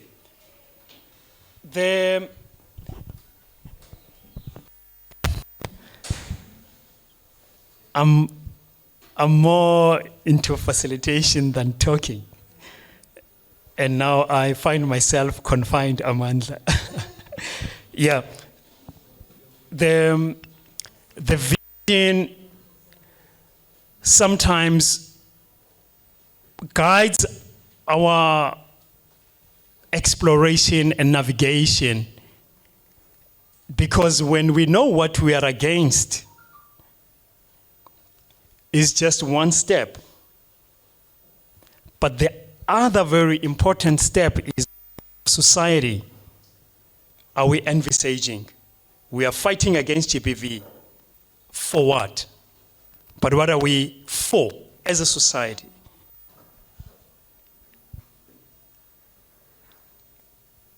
Sometimes it is very clear that no, we are totally against GBVF. And then when you ask, oh yes, sure, we are. But what are we envisaging? What are we agitating for as a society? You might find that we don't speak the same language when it gets to that point. But when it comes to us being against it, we all sing the same voice. So for us, this is just one vision that we would like to share. That is to create a society where individuals are critically aware of the oppressive systems and honor the intersecting complexities of identities. Thanks to Dr. Jacobs and Sipoka Zitao for the offering you have made. I think you have prepared more fertile grounds for us to kind of delve now into these issues. And the idea of embracing existential freedom, which Dr. Jacobs mentioned earlier, is also a very significant aspect of human beings. And leading a more just, inclusive, empathic world where all individuals can thrive authentically and strive for their true emancipation. If you remember, during the apartheid regime, we were all very clear, we want the fall of apartheid. We want freedom now. That has been the rallying cry. And a new dispensation was ushered in, which is a democratic dispensation. And we are still confronted with challenges such as this one we are dealing with now, which is gender-based violence and femicide. I find contradictions there. That we would be waging struggles and be willing to die to end apartheid.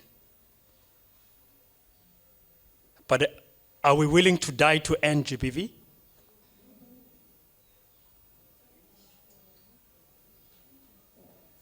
We went to pick up arms so that we can deal with oppression head on. We were willing to lay our lives for it. I find contradictions, deep contradictions. In a democratic organization, we are confronted with this problem of GBV. Now, if you remember again, it has always been predominantly men who were willing to go out there, and take up arms.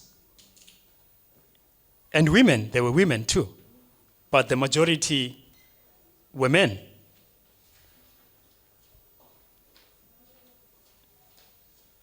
The very same men who were willing to bring an end to apartheid are now receding to the back. The very same men who were championing the end of apartheid.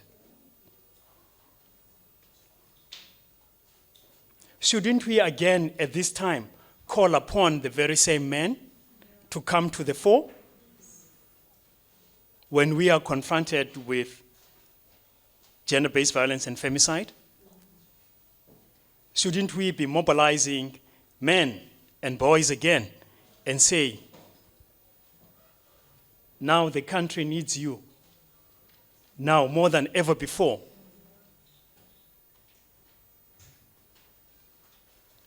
We are moving from that background when we mobilize men, because we understand that these are the politics of all democratic societies, that at a certain point in time, there are inherent contradictions with democratic societies. I also find it very contradictory that I would want an end to oppression, but be in support of the oppression of women. And people from the LGBTQI++ communities. I find it very contradictory, because this kind of freedom that I'm seeking seems to be kind of selective. What kind of freedom is this that we are fighting for? It's good that we sing we are against GBV, but what are we for? When certain sections of our society are oppressed,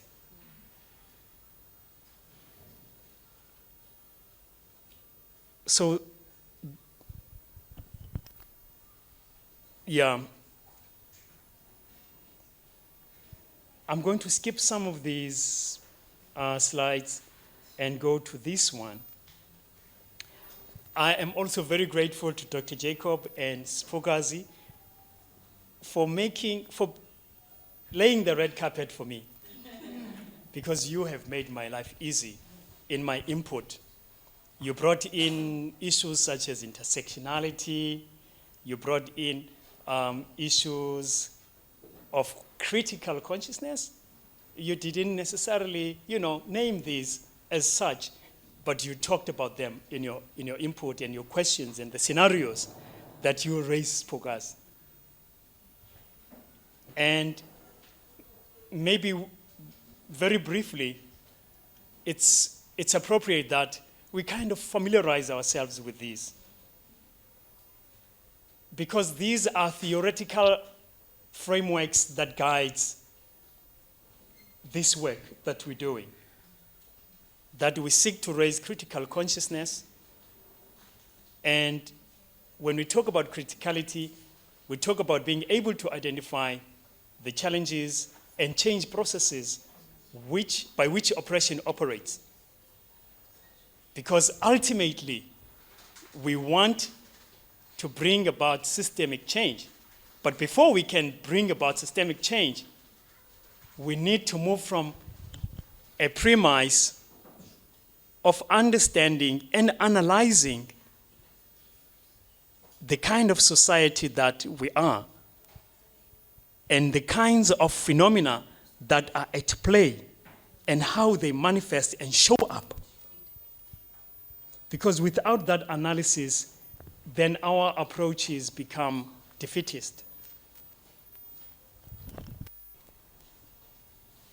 Another theoretical tradition that informs the work we're doing is intersectionality.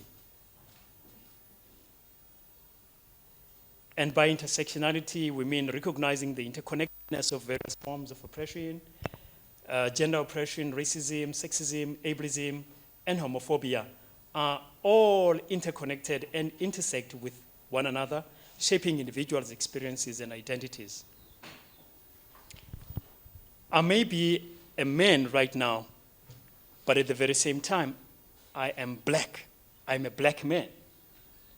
Inasmuch as I occupy a position of privilege and power, as a man, but my identity as a black man puts me in a different pedestal again. So the idea of I am an fully able-bodied man, that also brings me another privilege that I have over someone who has a disability. I have a friend of mine, he's in a wheelchair. When we go into men's spaces, he is good in the same light as all other men, simply because of his disability. So you'll find that he remains on an oppressed position because of his disability, but at the very same time, he still is a man. But he is not an equal amongst other men. So the question of intersectionality goes very deep, and how different oppressive systems are interconnected. Your racism, your class exploitation, your gender oppression, they are all intersecting. And hence our approaches also needs to take those into account. It means us bringing in a complex nature of approaches and not just, be linear and take the for granted answers when we approach issues such as gender-based violence and femicide. I am told my time is up.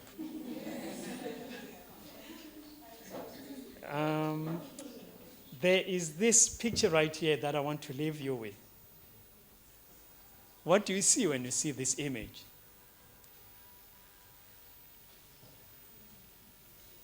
I am now leaving. Very quick. Take a look at this image. What do you see?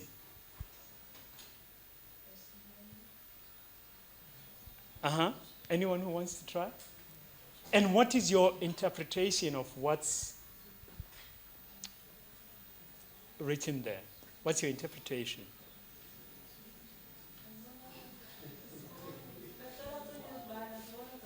Oh, okay. Thanks, Ms. Andy. Okay, the first question is, so how do we face the future? That's the sage asking. Well, the response to the sage by the duck is, well, it is difficult because the future creeps up from behind no matter which direction or which way you are facing. And it falls out of the sky too and lands on your head. It also comes out of the ground and crawls up your leg. Well, in that case, we will do somersaults and spin around in circles and generally roll about. And the duck responded with laughter. Oh, very wise, well done.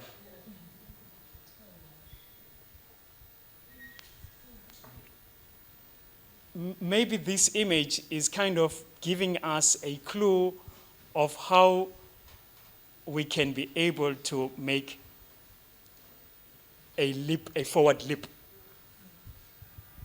That we will explore all different kinds of forms that will take us to the future. We will somersault, we will roll around, we will spin around, because that's what the future requires of us. There's no singular approach to the future. And thank you so much. I'm very sorry I may have exceeded time.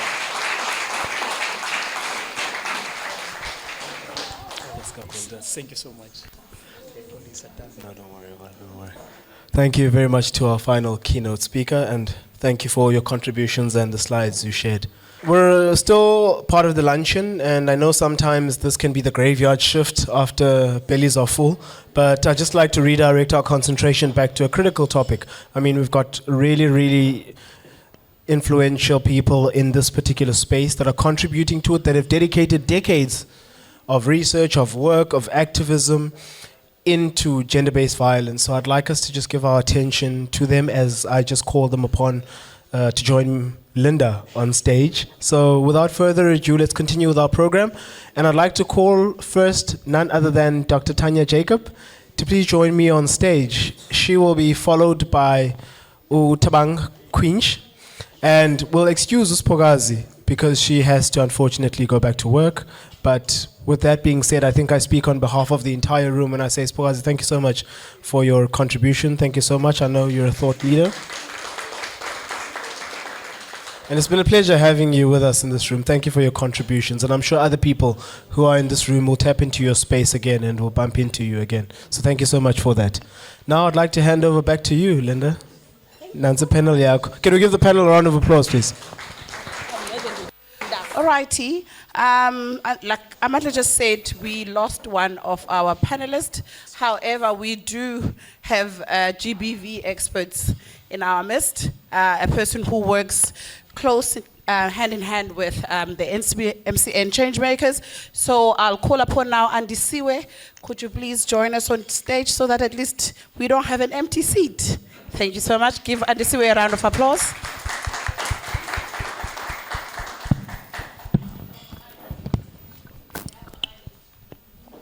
Yay. All right. Thank you so much. You've shared such, you had valuable contribution, both of you colleagues, and of course we know Andy Siwe. I mean, Dr. Tanya mentioned earlier on already that Andy Siwe is traveling in the continent, basically having these kind of discussions, having basically workshop of this nature. All right, so I just want us to, like I said when we started, it's all about what can we do in our day-to-day. All right, colleagues shared theoretical information, which we value so much, but I guess my question to the two experts that had keynote speeches earlier on is, how can we translate that into practical, tangible ideas that we can implement at our schools? I'm going to ask for schools because that's where MCN is based. It can be basically, what can we do? How do we change, basically convert the information that you shared with us earlier and then convert that into practical interventions that we can utilize at our schools? Thank you. Oh, thank you, Linda. Such a thought-provoking question. Because it's easy sometimes to think about ideas, but how do we implement these ideas becomes another challenge. And for me, I think schools are perfect spaces for inculcating new set of attitudes, beliefs, and behavior.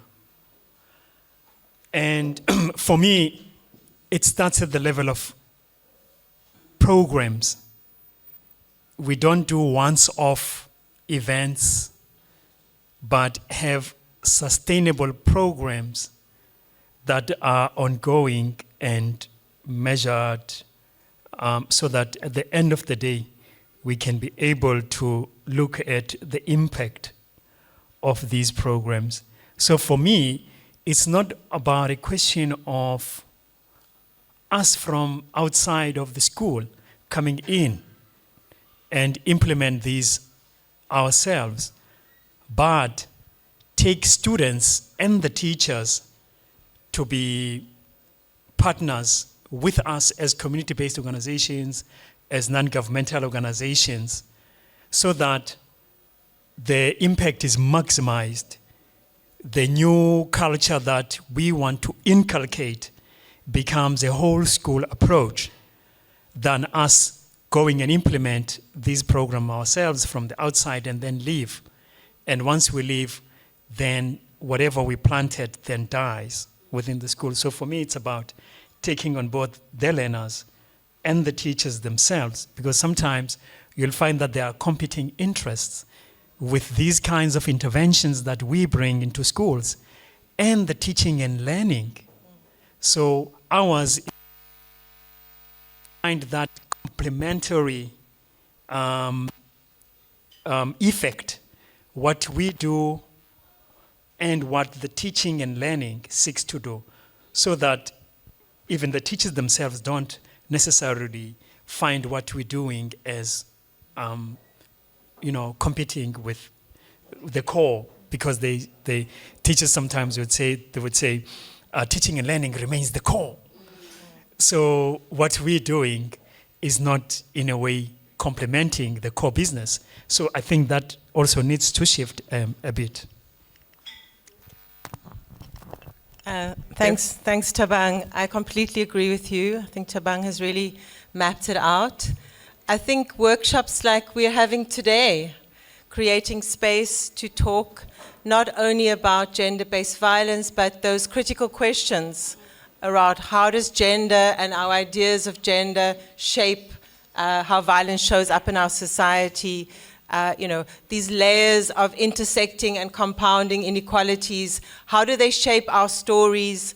So before we rush to fix things, to create space to talk, and I think in that way to center the voices of learners, their lived experiences, so that we as adults are the facilitators, the supporters, but are really guided by their voices, their leadership, building their leadership and advocacy, which I think is your core business.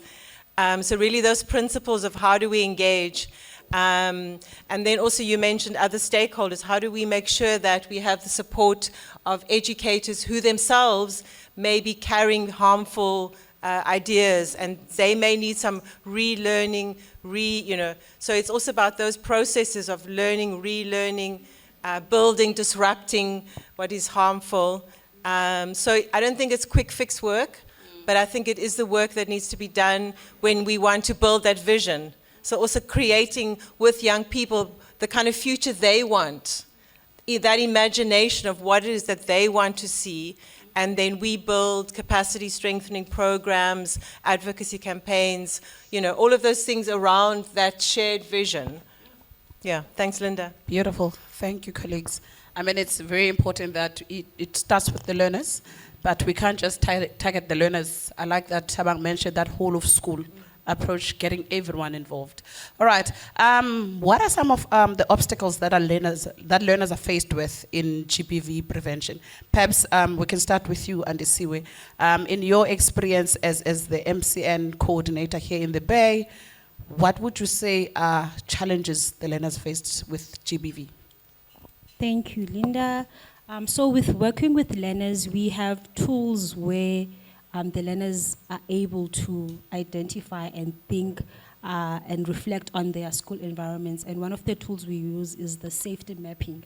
And through that tool, the learners are able to identify what are the unsafe areas in their schools and what actually happens there. So they have a chance to sit down as a group, as a learner, as a representative of the school, and critically think about what's happening around them. And the most common things that always come up in each school that we work with, we in 47 high schools in the Nelson Mandela Bay only. And the most common challenges would be bullying and discrimination. And the most vulnerable learners would be girls, of course, grade 8 learners, boys and girls, and also LGBT learners.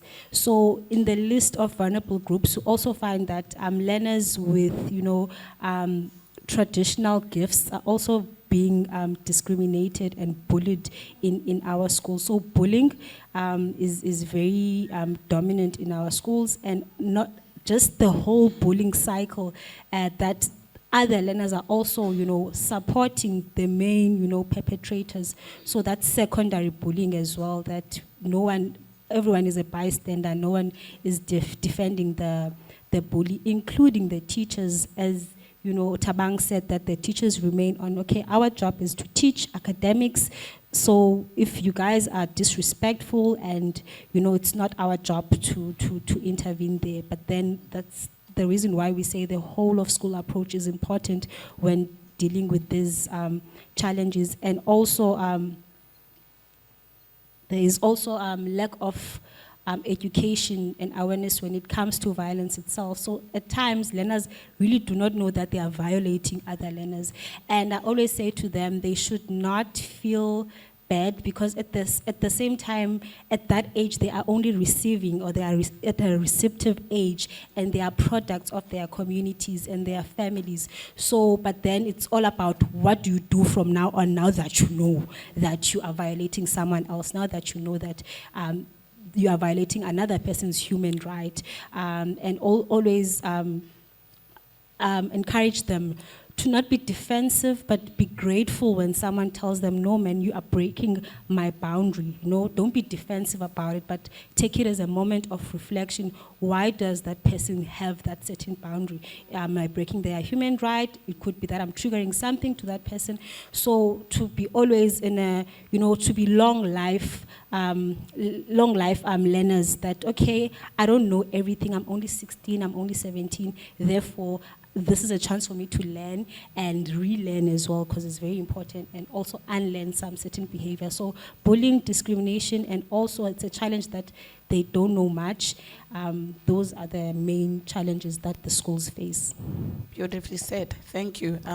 Do you have anything to add, Dr. Tanya Tabang? All right. We're going to continue with our questions, colleagues, but I'd like you to take this moment. I can imagine when our two experts were busy sharing their input, you had certain questions. So I'll give you an opportunity now to ask our panel a few questions. All right? So think about that question, and then as soon as you're ready, I'll give you an opportunity to ask. All right? We live in a world where young people make use of social media, and possibly they're using it for all the wrong reasons. And there's a lot of basically the challenges that Siwe just mentioned now. We see that reflected on social media. But however, social media can be a powerful tool that we can utilize. So the question now would be to my panel, how can we use social media as a platform to try and combat the issue of gender-based violence, especially at our schools?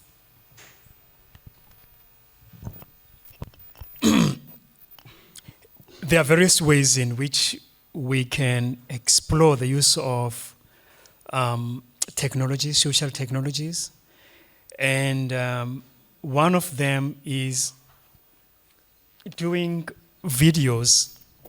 Students themselves do video clips where they share messages, like impact messages that seek to be a voice from the learners. The centering of the student voices can also be a very central feature when we use social technologies.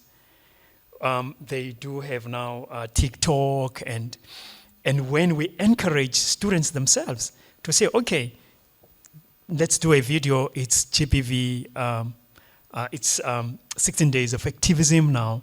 How about we as a school, we do a video clip, a short video clip of about 5 minutes, whereby we do like impact messages.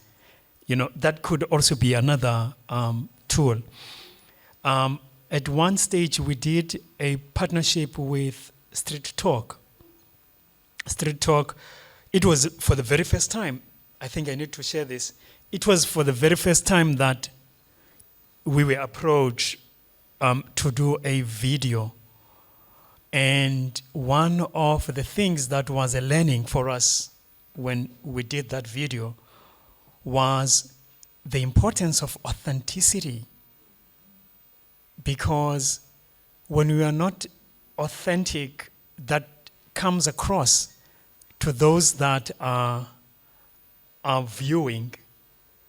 And in that case, for us, we were sharing our own personal stories as a group of men, sitting in a circle and sharing our personal narratives.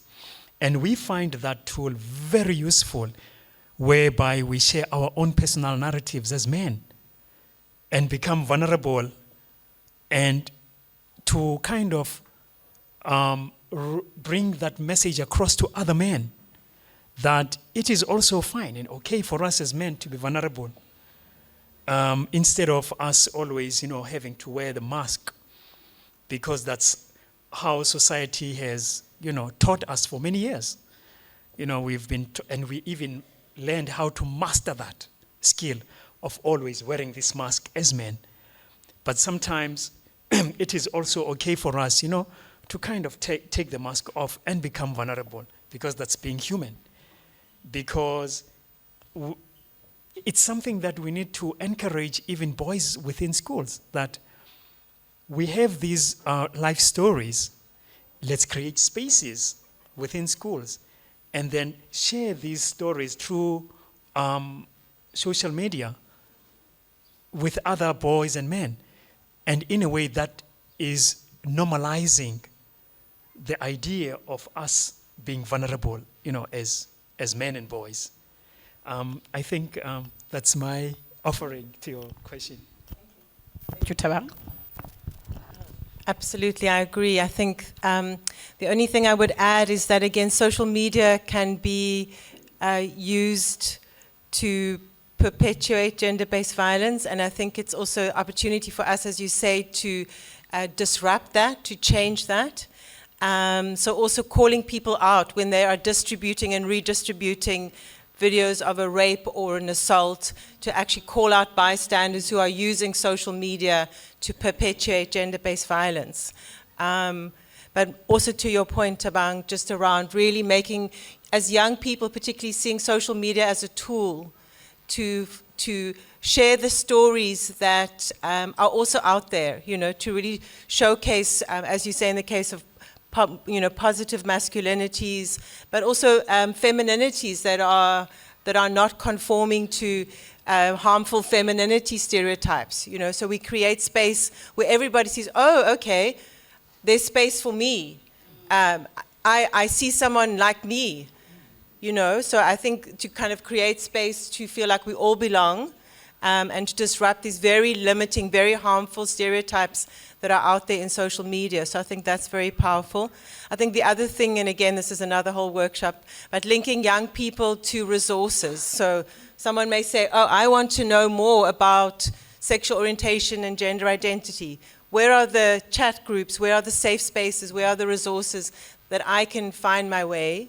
Those kind of things. And also, I think safe places where people can disclose, how do we link them through to safe spaces if they want to talk to people, organizations like Rape Crisis and others who have social media accounts and other ways of accessing services. Anything to add, Andisiwe? Very small thing to add. I just want to put it to the learners. So in our workshops would also emphasize on how you can, keep yourself safe on social media. So things like not sharing your personal information, your address, but also using a social media for the opportunity of how can I also make others feel safe. Because at the end, it is an extension of yourself. Yes, young people go there and like, we're just joking, I'm here to distress, it's therapeutic. But at the end, it is an extension of yourself. So we should not lose our values and everything that we discuss around such settings when we go to social media and think it is, a curtain for me to be mean to someone else, a curtain for me to be a bully. So that thing, they call themselves shareists. Those things that you share, you are a follower, you are, supporting the bully when you share that bullying statement, that, bullying picture. So just being mindful that behind that screen, there's a real life. So yes, sharing information that will be beneficial to people. So those awareness campaigns and those resources. And also, I know there's a lot of things people consider before sharing, and just to know that you are sharing it to help someone else, to save a life. You never know, because education is not always formal. So someone could just take their phone and they receive something that is education, because you always talk about lack of education, lack of education. We can't do this every day, but what we can do every day is to share what we are talking about here. And in the simplest way ever, like how you understand it, you know, you can even make real life examples, but with the core message of, you know, preventing GBV. Thank you. Beautifully said. Thank you so much, Andy Siwe. Colleagues, I'll take a question or two from the floor. Is there anyone with a comment or a question to our panel before we continue? There's a hand there, Siwe. Siwe.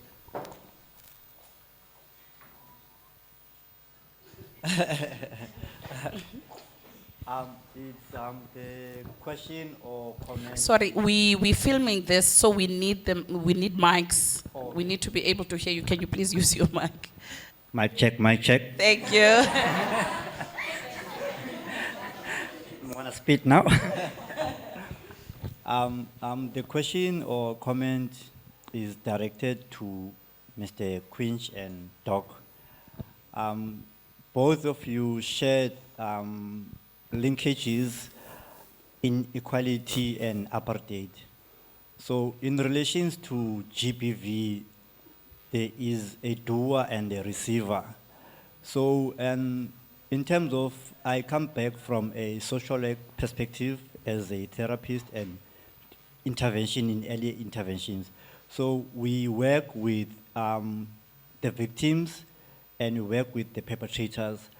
So that methodology that we are using, is it applicable to your statements you've made in terms of inequality and apartheid, those who were oppressing the others? What interventions have been made, or what theoretical frameworks have been put on hand or developed in addressing that issue so that there will be accountability? Because in form of GBV, the victim and the perpetrator, there is a link between transformation whereby you account to your actions and see that you have done wrong, and then you transform your behavior into releasing positive masculinity. So what was exerted during what you've mentioned, inequality and apartheid system, what has been done, or are there interventions planned to address that accountability in terms of the impact of separate development? And looking at Woma now, Woma Township and Woma, looking at, if you've been to Joburg, Sentin and Alexandra and Gomorrah, you see their lifestyle and the behavior and the psychosocial development of the other side. It's different. And when I, in my experience, when I walk in a environment like Summerstrand, I feel safe. And when I walk in town, in Woma Township, I leave my phone at home. So what steps have been taken towards what we have brought upon us? All right. Over to you. Yeah, thank you, Luando. That is a high-level systemic issue which requires not just only a question of what takes place at an individual level, but speaks to issues that in sociology they talk about agency and structure, where you have the system operating at the level of national legislations and other institutions that enforces, these laws. Now, at this level, okay, let me say this is the vertical level where you have the state on top, and then you have us as communities at this level, which is the horizontal level, we can come up with beautiful legislations and grand constitutions, but still there is no guarantee that they will help us in an hour of need when we are confronted with what is taking place at a relational level. What you are saying, Lwando, is the inherent inequalities that are a historical reality which we are living with, and some of these effects of such realities, we are confronting them at a relational level as human beings.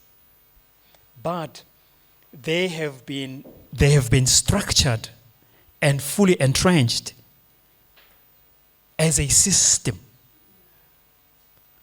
Now, it will take us coming in at the legislation level, but at the very same time, it will take us enforcing these legislations so that they can be able to assist and guide what is taking place at a relational level. But that will require time, and the impact of the problem still persists whilst time is prolonging at the same time. You have a system that we want to shift, but that requires time, but we don't have that time. The luxury of that time we don't have, because we are suffering already the insidious effects of these issues that come as a result of systems. So it requires different ways of operating at the legislative level with tools such as the National Strategic Plan on GBV. They assist, but at the same time, us coming in with programs, interventions, so that they can guide us in or help us to change at the more interactive relational levels as human beings, as individuals. Yeah, I think that's my attempt to your question. All right. You answered it beautifully, actually. Do you have anything to add there, Dr. Tanya? No, I agree. I think it is a very beautiful and detailed explanation. And I think the only thing I would just underline is the idea, this recognition of overlapping and intersecting forms of oppression.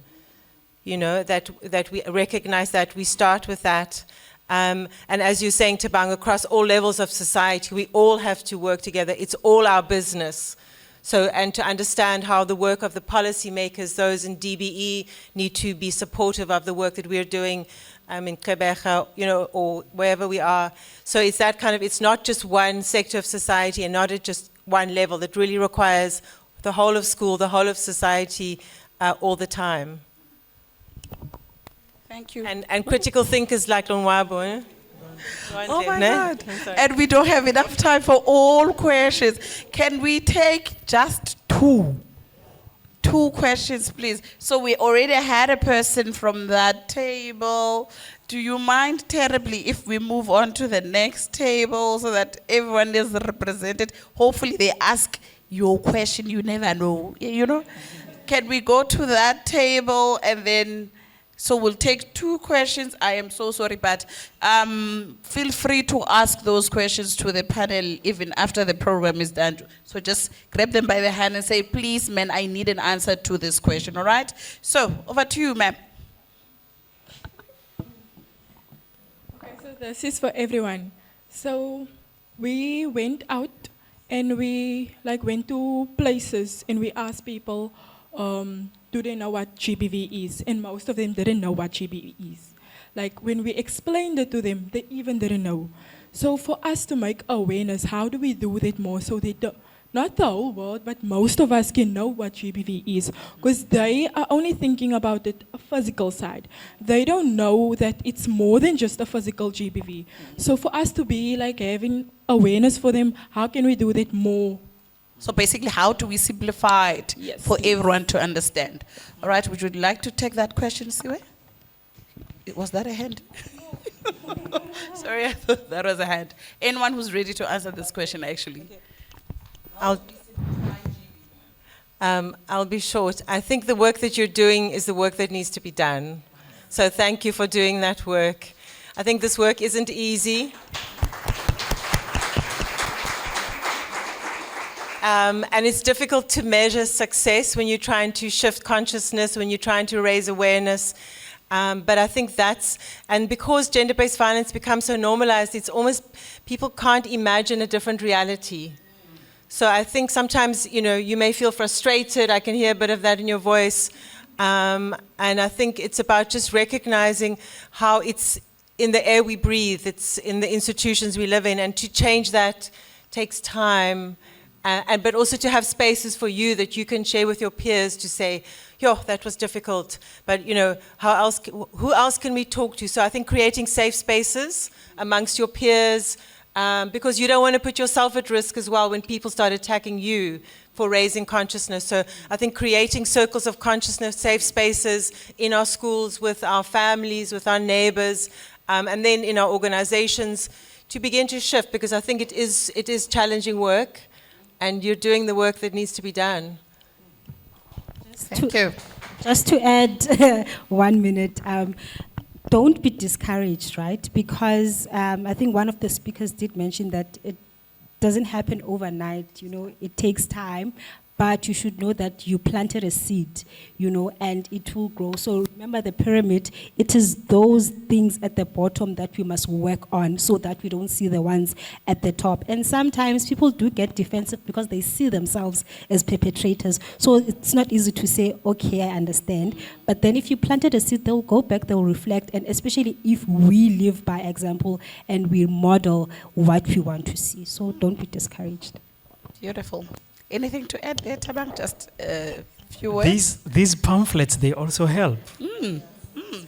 So in your work, in your beautiful work that you're doing, take pamphlets, anything that you would leave someone with, even beyond you being present and explaining, in their own special time when they relax at home, at least they have something to look at.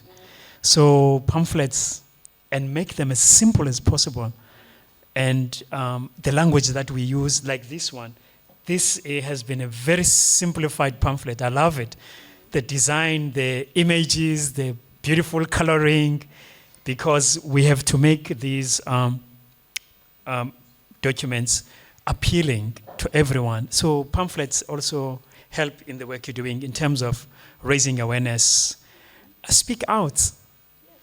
Speak out, and sometimes skits, skits where you have a surprise act in the school where you mobilize your friends, and fellow students and say, hey, let's just act out a GBV case and see how the response will be. And then obviously you're seeking attention. Then you assume the mic and talk about GBV. So that also helps, in terms of raising awareness and simplifying things, yeah. Yeah, simplify it, make it more tangible, practical ideas. What can we do to change our situation? There was a question at that table. Do you still want to ask your question? Unfortunately, that's the last question we're going to take from the floor due to time. Let me take this opportunity also, colleagues, to apologize. We were supposed to finish at 1. It's now 20 past 1. So we'll take one question and then closing remarks from our panel. And end the panel discussion. Hello, ladies and gentlemen. My name is Liza Lisekiebe, and my question is, what are the effect ways that one can practice to react non-violently in a situation in order for us to prevent violence? How do we react non-violent to violence directed at us? Is that your question? Sure. read Spark. What's the edition? We have a conflict resolution Spark. Start there first, maybe. Over to you, Taba. Thank you for asking that question. Gender-based violence, by its nature, is violent. Now your question is, how do we then come up with non-violent alternatives to a violent act? That requires innovative ways, but at the same time, it requires courage. I'll make an example here. If a neighbor is fighting next door with a partner, a little distraction sometimes help. Like for an example, knocking at the door and say, hello, no, I was just asking if you guys have a sugar. I don't have a sugar at home. I'm just making an example. You know that they were fighting, but you're not going there, and interfering as such in the fight, but you kind of distract the attention and say, okay, do you have a sugar for me? I don't have sugar in my house or at home. Would you mind helping me? So you are being innovative and creative. I have a friend of mine.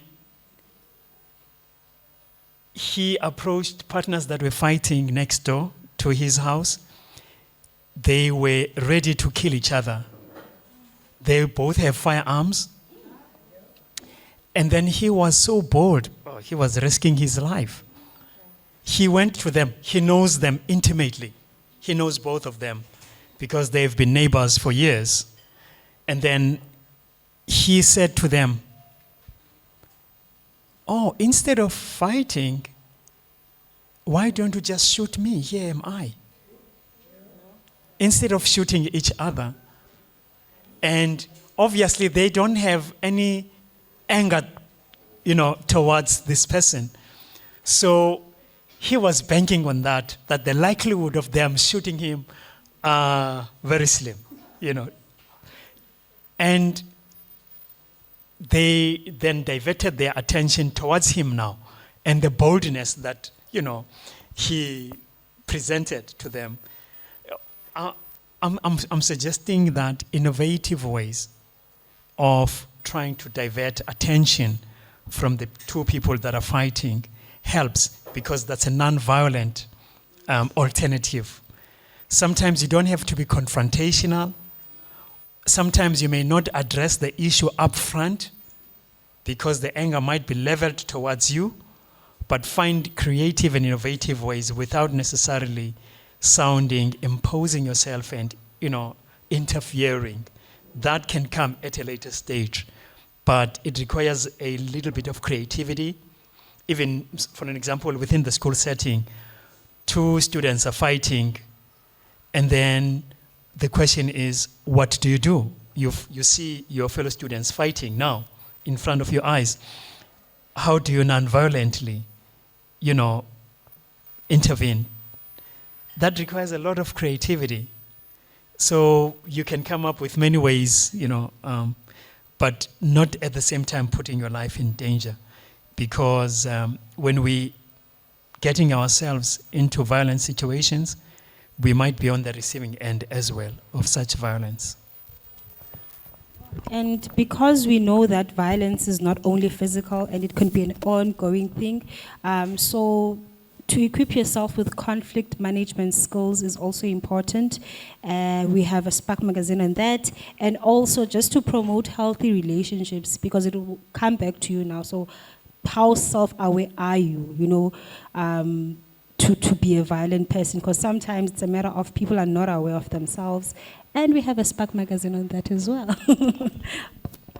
Thank you. Dr. Tanya? The last thing I would say, I agree with my colleagues with your points. I'm just mindful that we're living in a world where there's genocide right as we speak, that violence is the currency, violence is the norm. And I think that it's about disrupting that, to say that violence in all its forms is not the way to deal with conflict. So it's great that you have resources. I think it starts very young. I mean, I went down to the preschool this morning, and I think it starts at that level, you know, maybe even before that, where you work with young kids around respectfully disagreeing, you know, having ideas about how to engage with someone else's physical and emotional interaction. It starts very young, and develop those skills of what nonviolent conflict resolution may look like. And again, that's long term. But I'm hoping that again, at all levels of society, working again with the young ones, we can be creating this possibility, this vision that violence is not normal and it is preventable. All right, thank you so much. Let's disrupt the norm. Violence is never the answer. All right, colleagues, one more question. How do we support then victims? You know, when you're subjected to GBV, as a victim, it's difficult to actually speak up and say, this is happening to me, or this has happened to me. How do we empower victims? Oh, such a pity the learners are leaving now. Bye, learners. Yes, so how do we empower victims to be able to say, this has happened to me, or this is happening to me? I'm directing this question to any of actually my panelists. You can start, perhaps, Dr. Tanya. I'm looking for Berenice, because I think that there are specific organizations like Rape Crisis that have very specific models of creating safe spaces for validating those experiences, because I think many survivors feel they're alone, or they've internalized the blame and the judgment. So creating spaces where their experiences are heard in a non-judgmental way, where they are validated, where they're made to feel safe, I think that's a really important kind of emergency step.